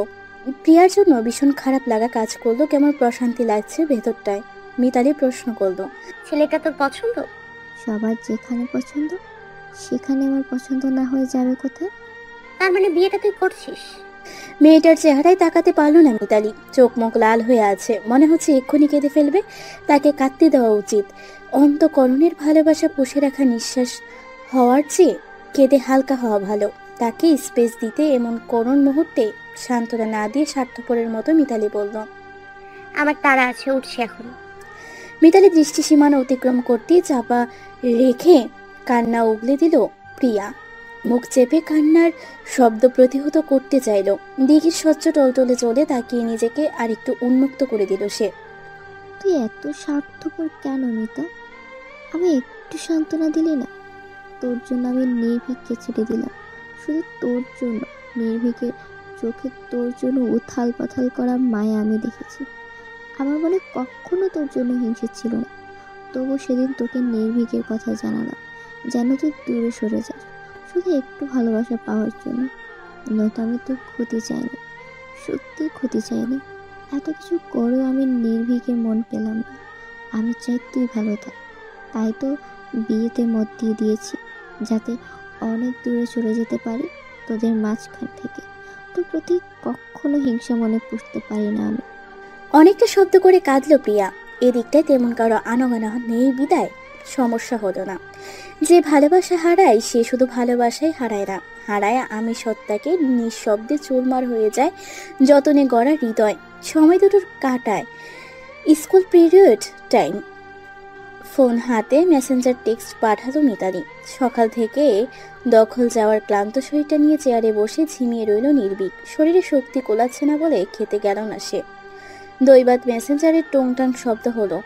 ঝিমিয়ে থাকা চোখজোড়া সজাগ হয়ে উঠল। স্ক্রিন অন করে দেখতে পেল মিতালির কাছ থেকে বার্তা এসেছে। প্রবল আগ্রহ নিয়ে বার্তাটি ওপেন করলো সে। খেয়েছিস? নির্ভীকের অধর কোণ প্রসারিত হলো, দ্রুত হাতে টাইপ করলো। একা একা ইচ্ছে করছে না। মিনিট না যেতেই ফিরতি বার্তা। স্কুল থেকে বের হ, আমি কাছাকাছি আছি। এতক্ষণে ঝিমিয়ে থাকা শরীর যেন মুহূর্তে চাঙ্গা হয়ে উঠল। শরীর ঝাড়া মেরে স্কুলের গেট পেরিয়ে সামনের দিকে এগোলো। বেশি দূর যেতে হলো না, তার পূর্বে মিতালির দেখা পেল। মেয়েটা মিষ্টি হেসে এগিয়ে আসছে। তা দেখে নির্ভীকের হৃদয়ে কোন ছলাৎ ছলাৎ শব্দে ধুকপুক করে উঠল।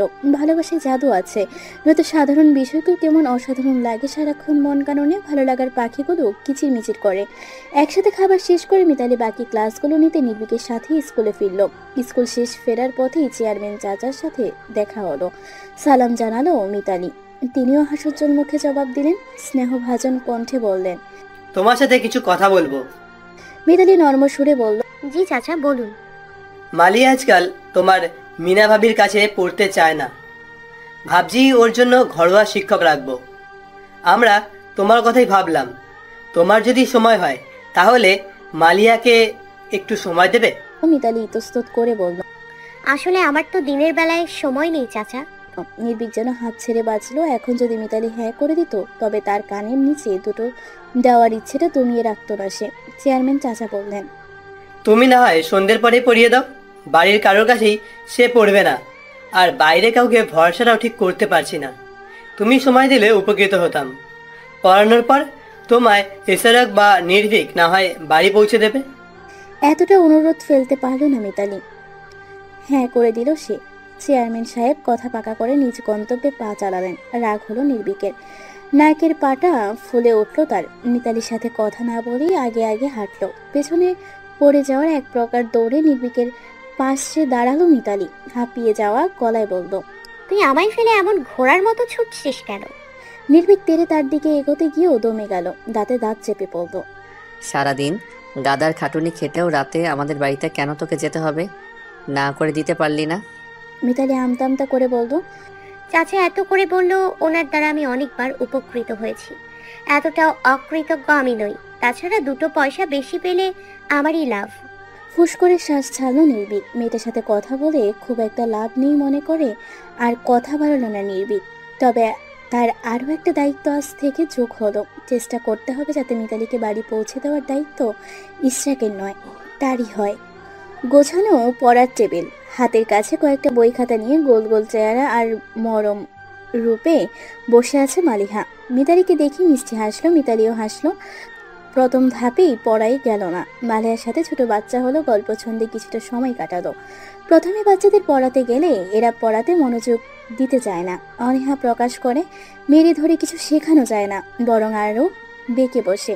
একটু গল্প করার পর পড়ার শেষে খেলার লোভ দেখালে এরা দ্রুত পড়াটা শেষ করতে চায়, মনোযোগ ধরে রাখার চেষ্টা করে। পড়ানোর এক পর্যায়ে মিতালি ষষ্ঠ ইন্দ্রিয় জানান দিল তাকে কেউ গভীর চোখে পর্যবেক্ষণ করছে। লোকটি যাতে দৃষ্টি এদিক সেদিক করে পার পেয়ে যেতে না পারে সেজন্য নড়াচড়া করলো না সে। হুট করে চোখ তুলে তাকালো লোকটির দিকে। আচমকা মিতালি এভাবে তাকিয়ে যাবে বুঝতে পারেনি ইশরাক। দ্রুত দৃষ্টি স্বাভাবিক করে হাসলো সে। এগিয়ে এসে মালিহার কাঁধে হাত রাখলো। বলো তো আম্মু, কেমন লাগছে নিজকে? পড়াতে ভালো লাগছে? মিতালি দৃষ্টি সরিয়ে নিল। অস্বস্তি হলো তার। এমন বিব্রতকর পরিস্থিতিতে কেউ না পড়ুক।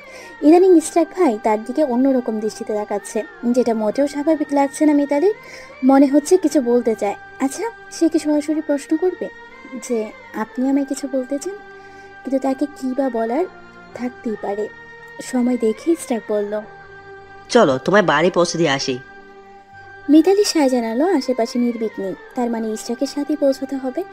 বাজারের কাজ সেরে দ্রুত বাড়ি ফিরল নির্ভীক। মিতালিকে পৌঁছে দিতে হবে, কিন্তু তার হলো কই। মায়ের মুখে শুনলো একটু আগে নাকি ইশরাক মিতালিকে পৌঁছে দিতে গেল। গোপনে ধপ করে উঠল নির্ভীক, বাড়ি ছেড়ে ব্যস্ত পায়ে বের হলো। বেশি দূর যাওয়া হলো না মিতালি আর ইশরাকের। কোথা থেকে নির্ভীক এসে টপকালো, নিজের নাম ধরে ডাক পড়ায় পেছনে ঘুরে তাকালো মিতালি। ইশরাক চোখ মুখে বিস্ময় বিমূঢ় ভাব ফুটিয়ে বলল, তুই না বাজারে গিয়েছিলি? নির্ভীক আগে ইশরাকের প্রশ্নের জবাব দিল না, মিতালির দিকে ক্রোধ দৃষ্টি ফেলে বলল, বলেছিলাম না কথা আছে তোর সাথে, আমি আসা পর্যন্ত অপেক্ষা করবি। মিতালি ভীষণ আশ্চর্য হলো। নির্ভীকের সাথে তো তার এমন কোনো কথাই হয়নি, তাই বলল, কিন্তু তুই তো আমায়। এতটুকুতেই থামতে হলো মিতালিকে। নির্ভীক বাধা দিয়ে বলল, এখন আর এত কথা বলতে হবে না। অতঃপর ইশরাকের দৃষ্টিতে দৃষ্টি মেলালো, খানিকটা ভারী সুরে বলল, আমি মিতাকে পৌঁছে দিচ্ছি, তুমি বাড়ি চলে যাও। অফিস করে নিশ্চয়ই অনেক ক্লান্ত তুমি।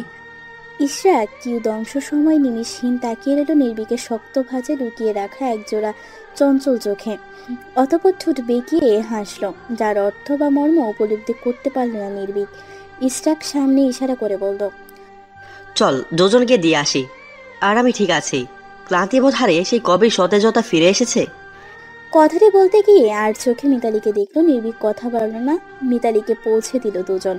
টিমটিমে চাঁদের আলোয় যখন মিতালিকে পৌঁছে দিয়ে দুই ভাই রাস্তায় নামলো, পায়ে পা মিলিয়ে সমান তালে হেঁটে চললো, তখন ইশরাকই আগে কথা বলল, মিতালিকে ভালোবাসিস? চমকানোর কথা থাকলো, চমকালো না নির্ভীক। এইটুকু সত্য যেন সবার জানা। বুঝতে পেরেও তুমি পিছু নিয়েছো? ইশরাক জবাব না দিয়ে পাল্টা প্রশ্ন ছুড়ল, সেও কি তোকে ভালোবাসে? বলেছে কখনো? নির্ভীক হুট করে থেমে গেল, নিভে গেল তার গম্ভীর ভাব, চোখ জোড়া নিবু নিবু হয়ে আসলো। ইশরাক তা দেখে হাসলো আর বলল, তোর মতো তুই চেষ্টা করে যা, আমি তোকে বাধা দেব না। এই লড়াইয়ে দেখি কার জয় হয়। এরপর দুদিকে নীরবতা চলল, কেউ কোনো কথা বলল না। মূলত নির্ভীক কথা বাড়াতে চাইল না। দুই ভাইয়ের মাঝেই ঝামেলা বাঁধিয়ে পরিবারের অশান্তি বাড়াতে চাইছে না সে। দুদিন পরের ঘটনা। ভোরের আবছা আলো কেটে গিয়ে সূর্যের আগমন। ঘাসের উপর হালকা শিশির বিন্দু রৌদ্রোজ্জ্বল ছোঁয়ায় ঝলমল করে উঠেছে। ফজরের নামাজ পড়ে কিছুক্ষণ তসবিহ জপছিলেন রোজি বেগম। বেশিক্ষণ বসলেন না, দুটো মেয়ে একটু পর বেরিয়ে পড়বে। তাদের নাস্তার ব্যবস্থায় উঠে পড়লেন। মিতালি বাড়ি থেকে বের হওয়ার পূর্ব বাবাকে দেখতে গেলেও শরীর পূর্বের তুলনায় আরো দুর্বল হয়ে গিয়েছে।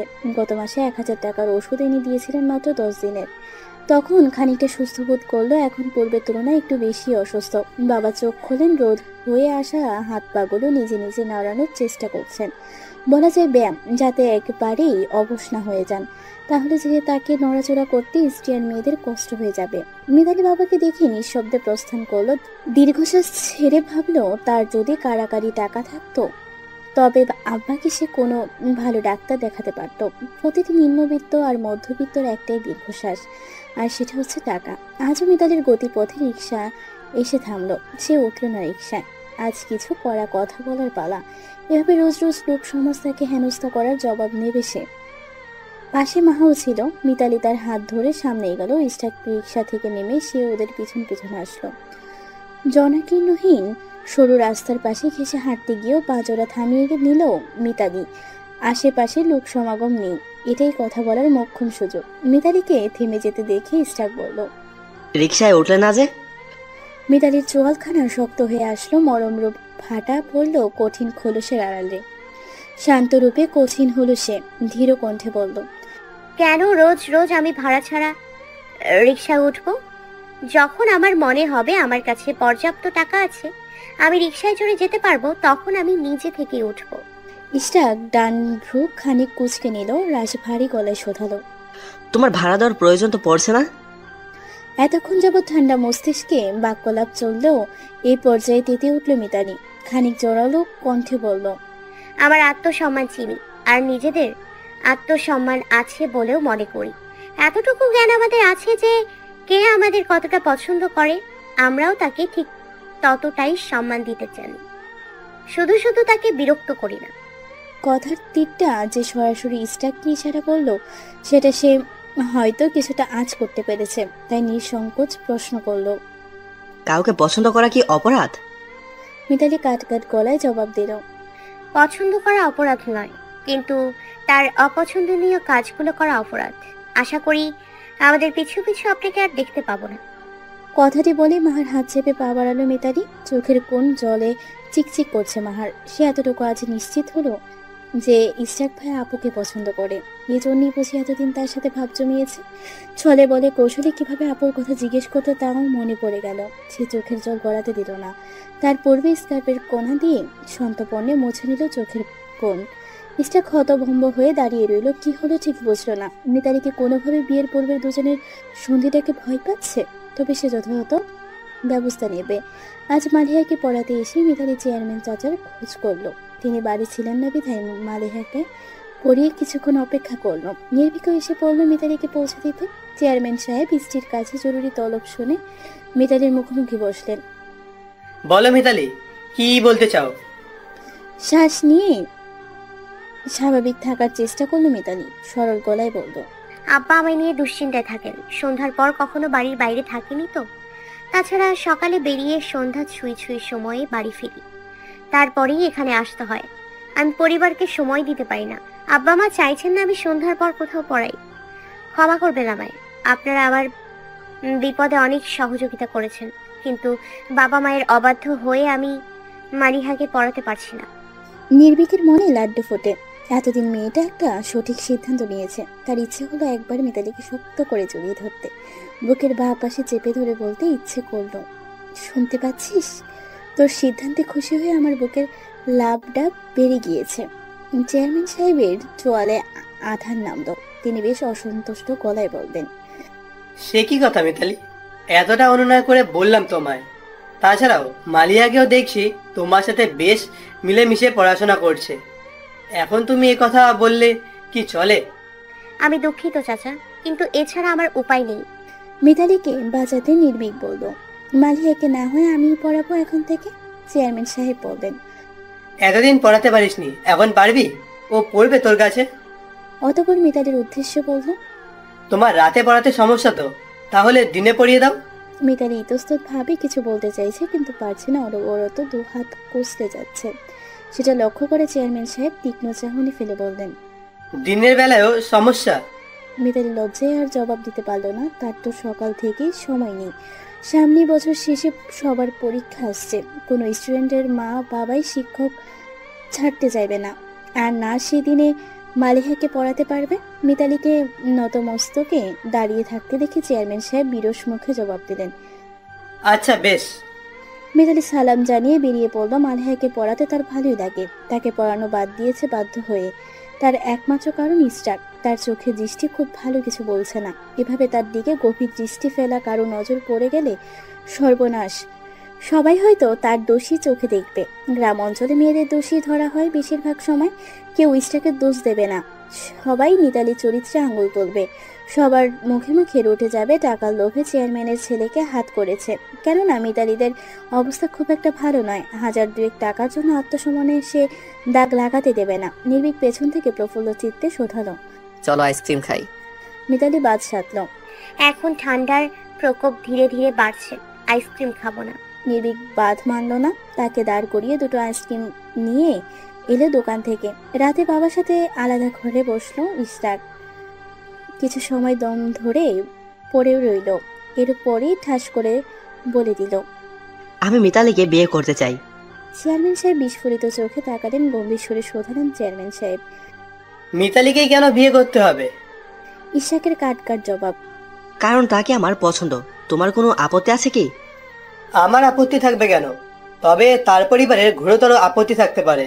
ভ্রু কুচকে গেল ইশরাকের। কেন? আমি কি পাত্র হিসেবে অযোগ্য? পাত্র হিসাবে তার যোগ্যতা কেমন সেটা আমি জানি না। সেটা বিচার করার অধিকার এ বাড়ির কারণ নেই, সেটা অন্যরাই বিচার করবে। মিতালির পরিবারের কথা বলছি, কারণ তুই দেশে ফেরার পূর্বেও মাহবুর প্রস্তাব এনেছিল। মতিন সাহেব না করে দিয়েছেন। মেয়ে পড়তে চায়, পড়ুক। ইশরাকের কুচকে যাওয়া ভ্রু শীতল হলো, দুশ্চিন্তার ছাপ কিছুটা হালকা হলো। রাজভারী গলায় বললে বসলো, তুমি বোঝালে তারা ঠিকই রাজি হবে। পড়তে চাই পড়ুক, আমি তো তাতে হস্তক্ষেপ করছি না। ছেলের সাথে বোঝাপড়া করে বেশ একটা সুবিধা হলো না। বিষয়টা দেখছেন বলে ইশরাককে উঠতে বললেন। শয়নকালে স্ত্রীর মতামত যাচাই করলেন চেয়ারম্যান সাহেব। প্রত্যুত্তরে ইশরাকের মা ছেলের চাওকে গুরুত্ব না দিয়ে আফসোসের সুরে বললেন, আমার লেখাপড়া জানা শিক্ষিত পোলার লাগা মিতালির লগে আমার ইশরাক করে মানানসই লাগে। আমি কইতাছি না মাইয়াটা দেখতে খারাপ বা মাইয়াটা ভালা না, তাই আমার পোলার লগে তারে আমি কল্পনাও করি না। চেয়ারম্যান সাহেব বিরক্ত হলেন। থামবে তুমি? শিক্ষা তুলনা করছো তো? তোমার ছেলে যতটুকুতে পৌঁছাতে পেরেছে, মেয়েটা ততটুকু পথ এখনো বাকি আছে। তাই শিক্ষার বড়াই করো না। তাছাড়াও বিয়ে তোমার ছেলে করবে, সংসারও সে করবে। আমরা মাঝখানে কেন বাধা দিতে গিয়ে সারা জীবন আমাদেরই দুষবে?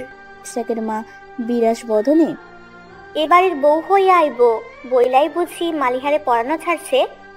আমি কিছু জানি না, আপনারা বাপ পোলা মিলা যা করার করেন বললেন। সংসারের অশান্তি শুরু কথাটি বিড়বিড় করে পাশ ফিরে শুয়ে পড়লেন চেয়ারম্যান সাহেব। বেলা বাড়ছে, রান্না জোগাড় করতে শিলনোড়া নিয়ে বসলেন রোজি বেগম। অসময়ে বাড়িতে চেয়ারম্যান সাহেবের এমন আকস্মিক আগমনের হেতু খুঁজে পেলেন না তিনি। চেয়ারম্যান সাহেব মতিন সাহেবের ঘরে চেয়ার টেনে বসলেন। একপাশে মাথায় কাপড় দিয়ে দাঁড়িয়ে রইলেন রুজি বেগম। ওনার চোখজোড়া ফলমূল আর মিষ্টির প্যাকেটে নিবদ্ধ। মূলত তার দৃষ্টি সবকিছুর কারণ খুঁজে চলেছে। চেয়ারম্যান সাহেব স্বাভাবিক বাক্যলাপ শেষ করে গলা ছেড়ে নিলেন। মতিন সাহেবের হাত নিজে হাতের মুঠোয় বন্দি করে বললেন, ভাই, আমি আপনার কাছে আজ কিছু চাইতে এসেছি। মতিন সাহেব জিজ্ঞাসু দৃষ্টিতে তাকিয়ে রইলেন। চেয়ারম্যান সাহেব নিজ থেকেই বললেন, আমার ছেলে ইশরাক দেশে ফিরেছে, তা তো জানেন। তার জন্যই পাত্রী খুঁজছি।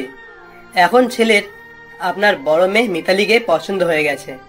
আমি সবার মতামতকে গুরুত্ব দেওয়ার জন্যই আপনার কাছে এসেছি। আশা রাখছি আপনি আমায় ফিরিয়ে দেবেন না। মতিন সাহেব আর রোজি বেগম রীতিমতো হতভম্ব। এমন কিছু ওনারা কম্বিন কালেও প্রত্যাশা করেননি। এতক্ষণে এত সব ফল মিষ্টির রহস্য উদ্ঘাটন করতে পারলেন তারা। মতিন সাহেব অল্প হাসলেন, প্রচন্ড আবেগ নিয়ে বললেন, আমার বড় ইচ্ছা নিজের সন্তানেরা বড় হইবে, খুব বড় মানুষের মতো মানুষ হইবে। আমার মায়েরা পড়তে চায়, আমিও এইটাই চাই। আপাতত বিয়ার কথা আমি চিন্তা করি নাই, আপনি মনে ব্যথা নিয়েন না। চেয়ারম্যান সাহেব অসুস্থ করে বললেন, লেখাপড়ার কথা আপনি চিন্তা করবেন না ভাই। ইশরাক বলে দিয়েছে মিতালি যতটুকু পড়তে চায় পড়বে। তাছাড়াও আপনার বোঝা উচিত মেয়েটাকে সারাদিন খাটুনি, সংসারটা তার কাঁধে। বিয়ে হয়ে গেলে সে নিজের পড়াশোনাও চালাতে পারবে। আর আপনাদের দেখভাল করার জন্য ইশরাক তো আছে।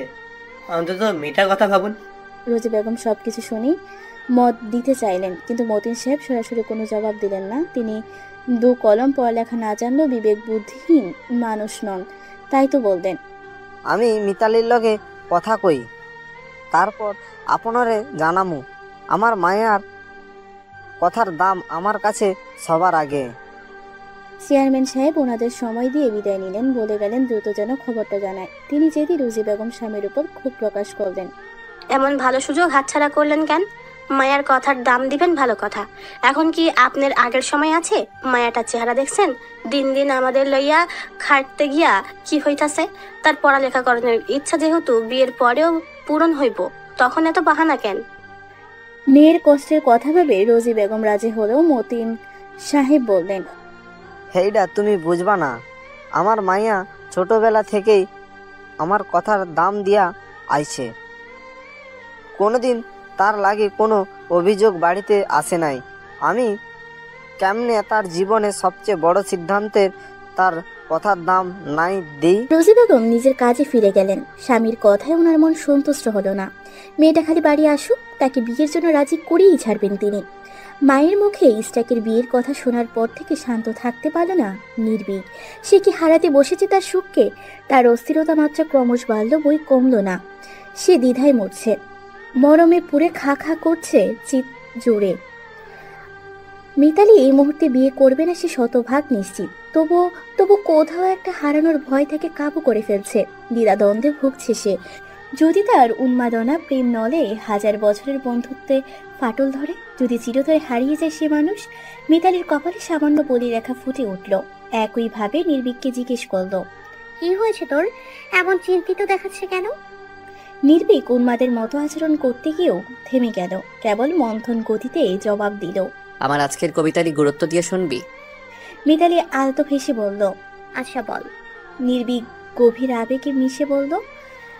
আজ গভীর ভাবে নিজেকে উপলব্ধি করল সে।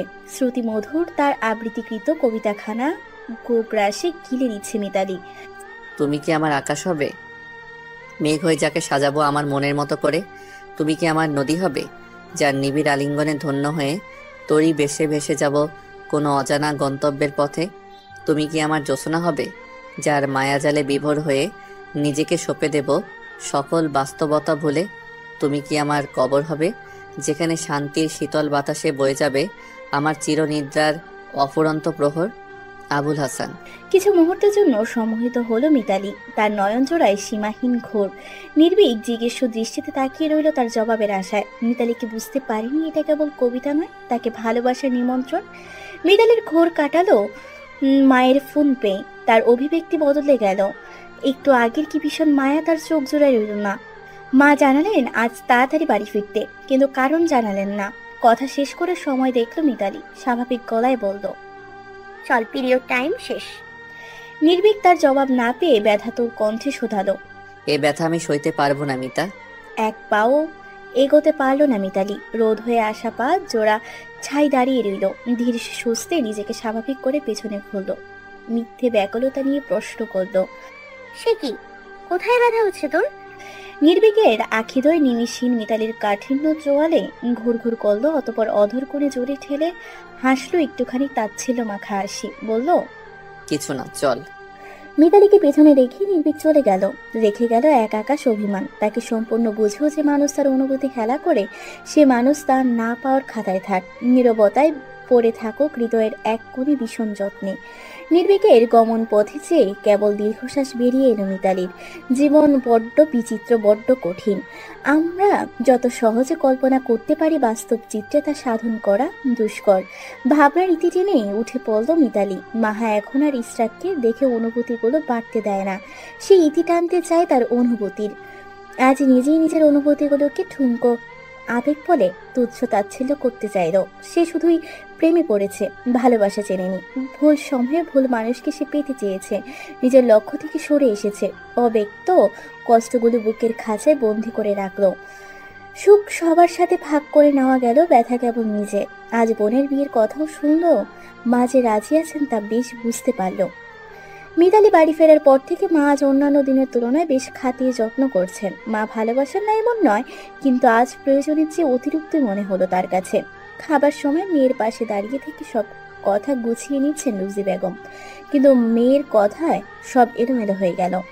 মা কিছু বলতে চাও আমায়? রুজি বেগম চুপ করে রইলেন। অনেকক্ষণ জবাব না পেয়ে মায়ের দিকে ফিরল মিতালি। মা বললেন, সব বাপ মাই সন্তানের ভালো চাই, আমরাও চাই। হ্যাঁ, সে তো ভালো কথা। রুজি বেগম ইতস্ত করে বললেন, তোর লাইগা ভালো একখান প্রস্তাব আইছে। চেয়ারম্যান সাহেবের ছোট পোলা ইশরাকের তোরে পছন্দ। মিতালি আর খেলো না, ভাড়া ভাতে পানি ঢেলে দিল। রুজি বেগম ভয় পেল না, মেয়েকে তিনি বোঝাবেনি। তারা আর কতকাল বাঁচবে? তার একটি গতি করে দিয়ে যেতে পারলে নিশ্চিন্তে পরপারে যেতে পারবেন। তার একটা শক্ত স্থান হবে। তাদের অনুপস্থিতি মাহাকেও দেখে রাখতে পারবে মিতালি। মিতালি শান্ত চোখে মাকে দেখল। কি জবাব দিয়েছিলে তোমরা? শোন, এমন ভালো সম্বন্ধ আর খুঁজে পাওয়া যাইব না। বুঝতে পেরেছি বলে আর এক মুহূর্ত মায়ের সামনে টিকল না। আজ মস্তিষ্ক কাজ করলো না। প্রতিদিন হাজারটা চিন্তা নিয়ে বাড়ি থেকে বের হওয়া, দিনের পর দিন মানসিকভাবে বিপর্যয় তাকে নিঃশেষ করার পথে নিয়ে গেল। সে আপাতত মায়ের সিদ্ধান্তের উপর একটা কথাও বলতে পারল না, কেবল শুনে গেল চুপচাপ। খোলা অন্তরিক্ষে চাঁদের স্নিগ্ধ হাসিটাও আজ বিষাক্ত রূপ নিয়েছে। এই কেবল মিতালির দৃষ্টিতে। জানলার ধারে সজ্জা হওয়ায় বিস্তৃত গগনতল দৃষ্টির সম্মুখে স্পষ্ট দৃশ্যমান। খোলা জানলার ফাঁক গলিয়ে অধরে দৃষ্টি নিবদ্ধ করে কি যেন একটা ভেবে ভেবে মরিয়া হয়ে উঠল সে। তৎক্ষণাৎ আবার কাঁপা কণ্ঠস্বরে ডাক পড়ল। ভাবনা তার ভাটা পড়ল। আব্বার আদর মাখা ডাকে সাড়া না দিয়ে পারল না মিতালি। বিছানা ছেড়ে আব্বার কাছে গেল। মেয়েকে পাশে বসালেন মতিন সাহেব। পরম মমতায় চুলের পাছে হাত বুলিয়ে বললেন, তুই এত চিন্তা করিস না মা, তোর ইচ্ছার বিরুদ্ধে গিয়া আমি কিছুই করুম না। তোর মা যা ইচ্ছা বলুক গা, তুই নিজের নিয়া ভাব। রুজি বেগম সবই শুনতে পেলেন। গরম তেলে এক ফোঁটা পানির ন্যায় ছেদ করে উঠলেন তিনি। ঘোড়ার গতিতে বাবা মেয়ের মাঝখানে ঠকলেন। কণ্ঠে তেজ নিয়ে বললেন, আমার কথার দাম থাকবো কেন? মায়ার উপর বৈশা খাইতে ভাল লাগে। এত খাটাখাটনিতে অল্প কয়েকদিনই চেহারা যা ভাঙচোরা হয়েছে, আরো কয়েকদিন গেলে কেউ আর বিয়াও করতে চাইবো না।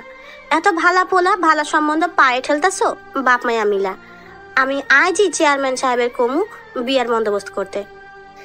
স্ত্রীর আচরণে ক্ষুব্ধ হলেন মতিন সাহেব। হাঁক ছাড়লেন তিনি। বললেন, বেশি লোভ করণ ভালো না। বেশি খাইতে চাইলে পরে অল্পের নাগাল পাইবে না। মাথায় এক চিনচিনে অনুভূতি খেলা করল। এমন ঝামেলা আরো কিছুক্ষণ স্থগিত থাকলে পাগল হয়ে যাবে মিতালি। অস্থির লাগছে সবকিছু। রাগ লাগলো ভীষণ। ঘরের সমস্ত জিনিস ভাঙচুর করার ইচ্ছে জাগলো। জীবন যখন সমস্যার সম্মুখীন হয় তখন চারদিক থেকে সমস্যার ঝেঁকে ধরে। বেঁচে থাকার ইচ্ছেটাই মরে যায়। তবুও এই মানুষগুলোর কথা ভেবে আবারও বাজার আকাঙ্ক্ষা জাগে। মিতালি বিরক্ত হয়ে খানিক উচ্চ সুরে বলল, চুপ করবে মা। বিয়ে করে নিলেই সব সমস্যার চুকে যাবে? আমার কোনো ইচ্ছের দাম নেই তোমার কাছে? ভালো ছেলে, ভালো ঘর, ভবিষ্যতে আর কোনো চিন্তা থাকবে না, এটাই তোমার ভাবনা তো? কিন্তু মা, তোমার ধারণা ভুলও তো হতে পারে। আমার জীবনটা বন্দি খাঁচার পাখির মতো হয়ে গেল।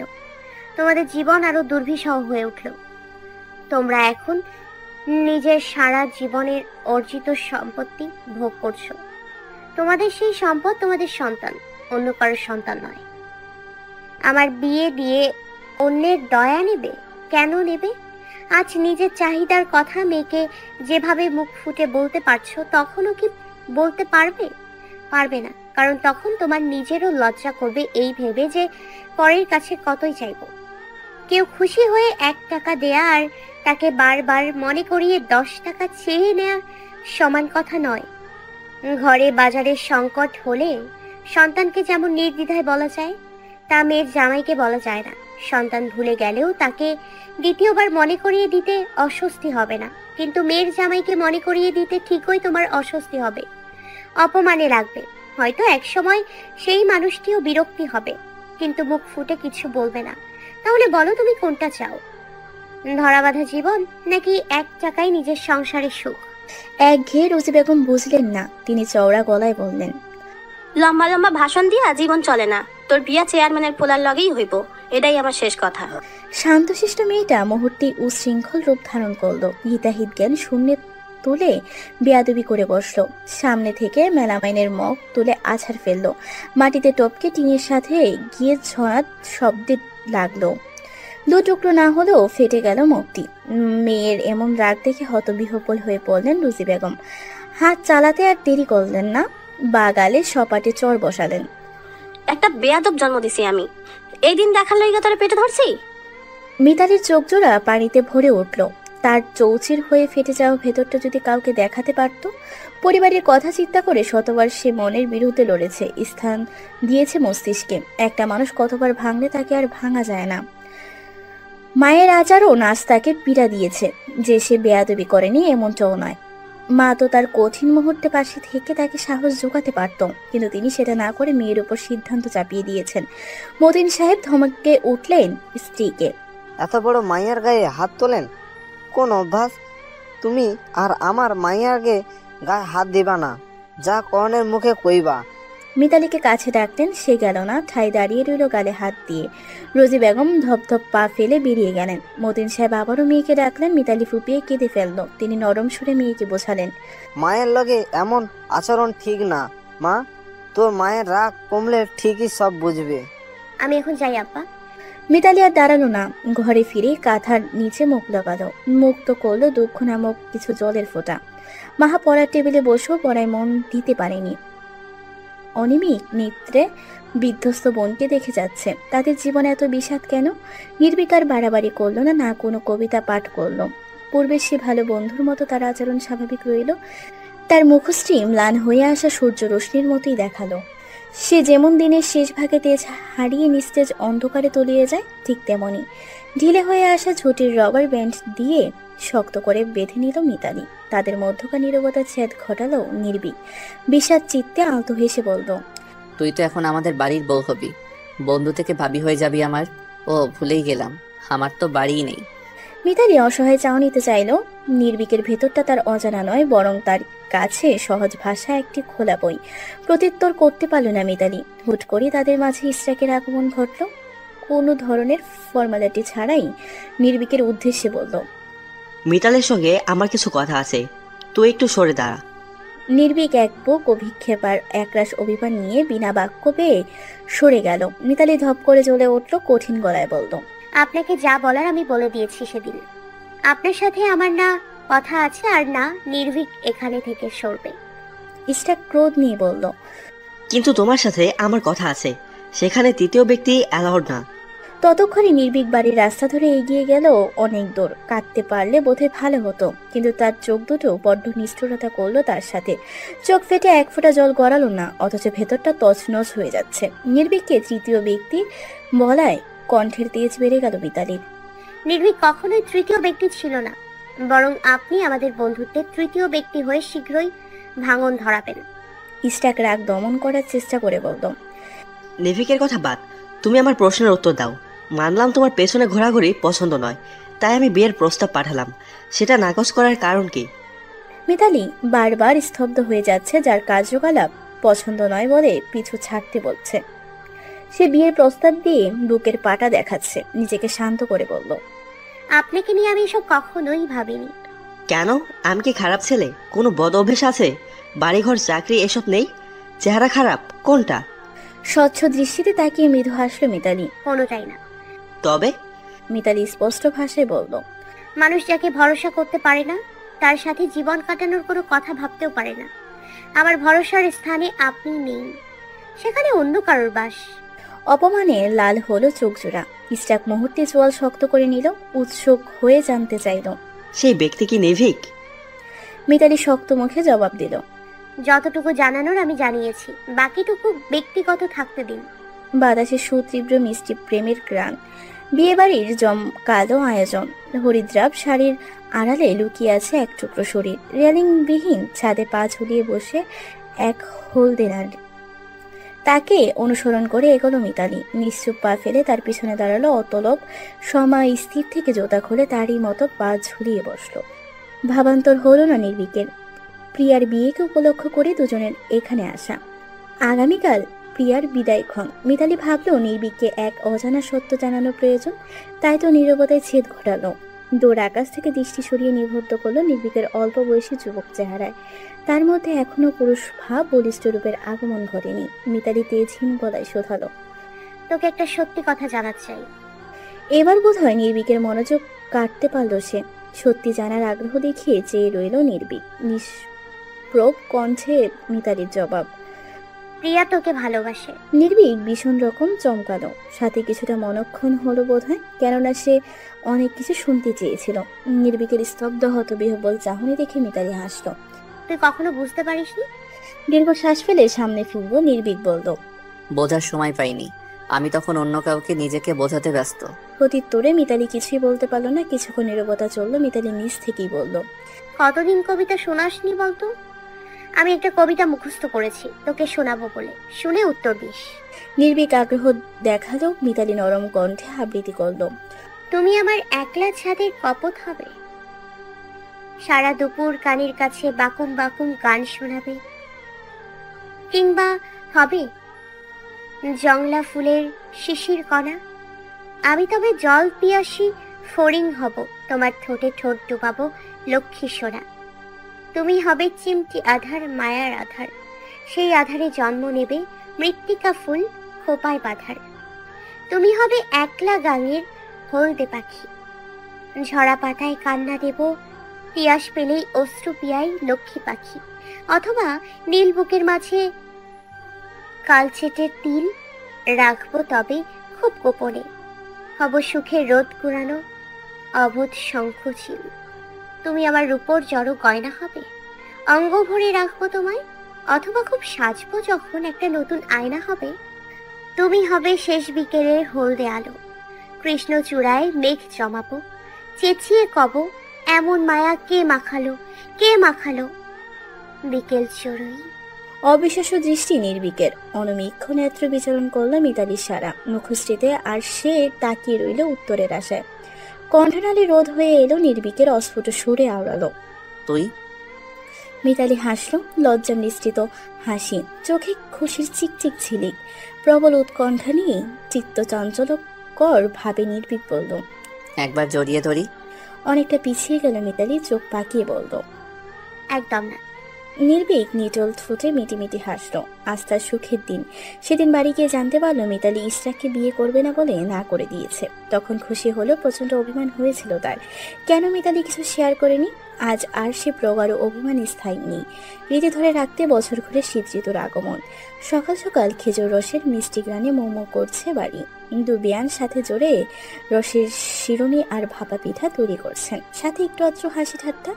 মাহা ভার্সিটির উদ্দেশ্যে তৈরি হয়ে নিল, বোনের মতো স্টুডেন্ট অবস্থায় নিজের পড়ার খরচ নিজেই বহন করছে। নির্বিক আর মিতালি নিজেদের কাজের উদ্দেশ্যে বের হলো। তাদের ছেলে আব্দুল্লাহ ইভেনে নির্বিক নানু দাদুর কাছেই থাকে। মিতালি নির্বিক দুজনই পেশায় শিক্ষকতাকে বেছে নিয়েছে, যদিও দুজনে আলাদা আলাদা প্রতিষ্ঠানে কর্মরত আছে। প্রিয়ার বিয়ের কয়েক মাস পরে মিতালির বাবা পরলোক গমন করেন। এরপরই শুরু হয় মিতালির নতুন লড়াই। মাহবুব এসে বাড়িতে জায়গা দখল করে নিয়ে ঝামেলা বাঁধায়। যেহেতু মিতালি আর মাহা দুজনের সমান সম্পত্তির মালিক মাহবুব, তাই সে ভেবেছিল দু বোন হয়তো কোনো এক সময় তার কাছেই সম্পত্তি বিক্রি করে দেবে, আর সেও অল্প দামে কিনে নেবে। কিন্তু তেমন কিছুই হলো না। মাহা মিতালি কেউই সম্পত্তি বিক্রি করলো না। বাবার শেষ স্মৃতিটুকু আঁকড়ে রইল। গ্র্যাজুয়েশন শেষ করে নির্বিকের পিড়াপিড়িতে দুজনে বিয়ে করে নিল। ব্যাপারটা বছরখানে গোপন থাকলো, পরক্ষণে সবাই জেনে গেল। লুকিয়ে বিয়ে নিয়ে চেয়ারম্যান বাড়িতে এক দফা গন্ডগোল বাঁধল। নির্বিক মাকে নিয়ে ওই বাড়ি থেকে ভাড়া বাড়িতে গিয়ে ওঠে। যেহেতু বিয়ে সম্পর্কে জানাজানি হয়ে গিয়েছে, তাই মিতালিকেও নিয়ে গেল। মিতালি একা গেল না, তার মা বোনকেও সাথে নিল। দুজনে রোজগারে সংসার চালালো বেশ। মাহা নিজের পড়াশোনার দায়িত্ব নিজে নিয়ে নিল। দুজনের বাকি পড়াশোনা, সংসার, খুনসুটি, ভালোবাসায় দিন চলল বেশ। ততদিনে দুজনের মাঝেই পরিপূর্ণতা চলে এলো। পড়াশোনা শেষ করে চাকরি পেতে বেশ বেগ পেতে হয়েছে তাদের। দুজনের আয়ে এক টুকরো জমি কেনা হলো। বাড়ির কাজ এখনো ঠিকঠাক হয়নি, অর্ধেক কাজ হয়ে আপাতত কাজ স্থগিত রাখা হলো অর্থ সংকটের কারণে। বাকি টাকার ব্যবস্থা হলেই বাড়ি সম্পূর্ণ হবে।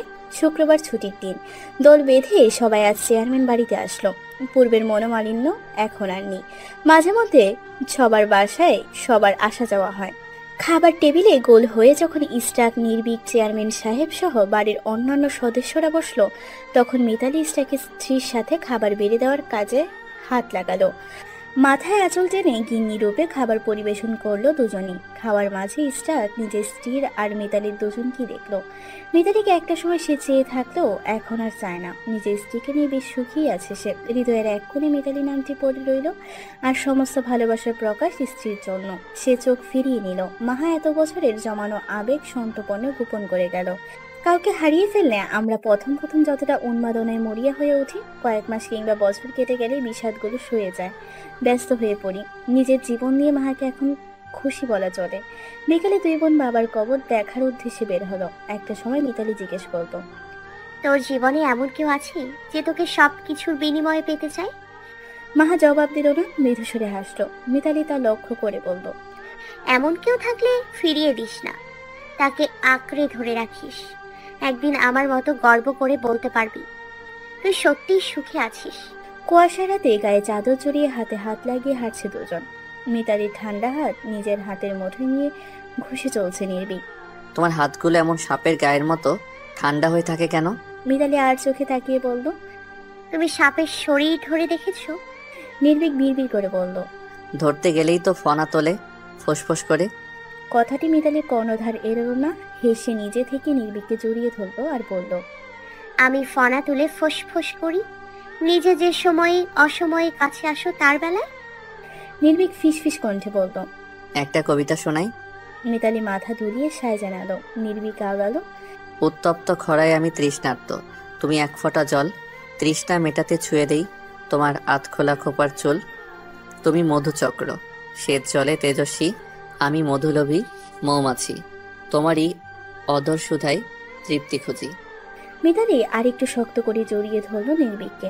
তুই থেকে তুমিতে এসেছে ছেলের জন্মের পর। ছেলের সামনে একে অপরকে তুই করে ডাকাটা বেমানান, সেজন্যই তুমিতে এসেছে। সকাল সকাল মা বোনকে সাথে নিয়ে বাবার ভিটায় গেল মিতালি। মাহবুবা এখন বড় হয়েছে, আগে বাবার ভয়ে ফুপুদের সাথে কথা না বললেও এখন বলে, বুঝ হয়েছে তার। ভেতর ঘর থেকে মাহবুবার পিয়ালির ঝগড়া শোনা যাচ্ছে।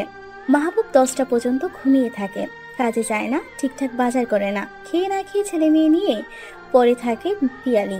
মাহবুব কিছু বললে দুজনের মধ্যে ঝগড়া বাঁধে। যে যতটুকু করবে সে ততটুকুই ফল পাবে, কর্মফল একদিন সবাইকেই ভোগ করতে হয়।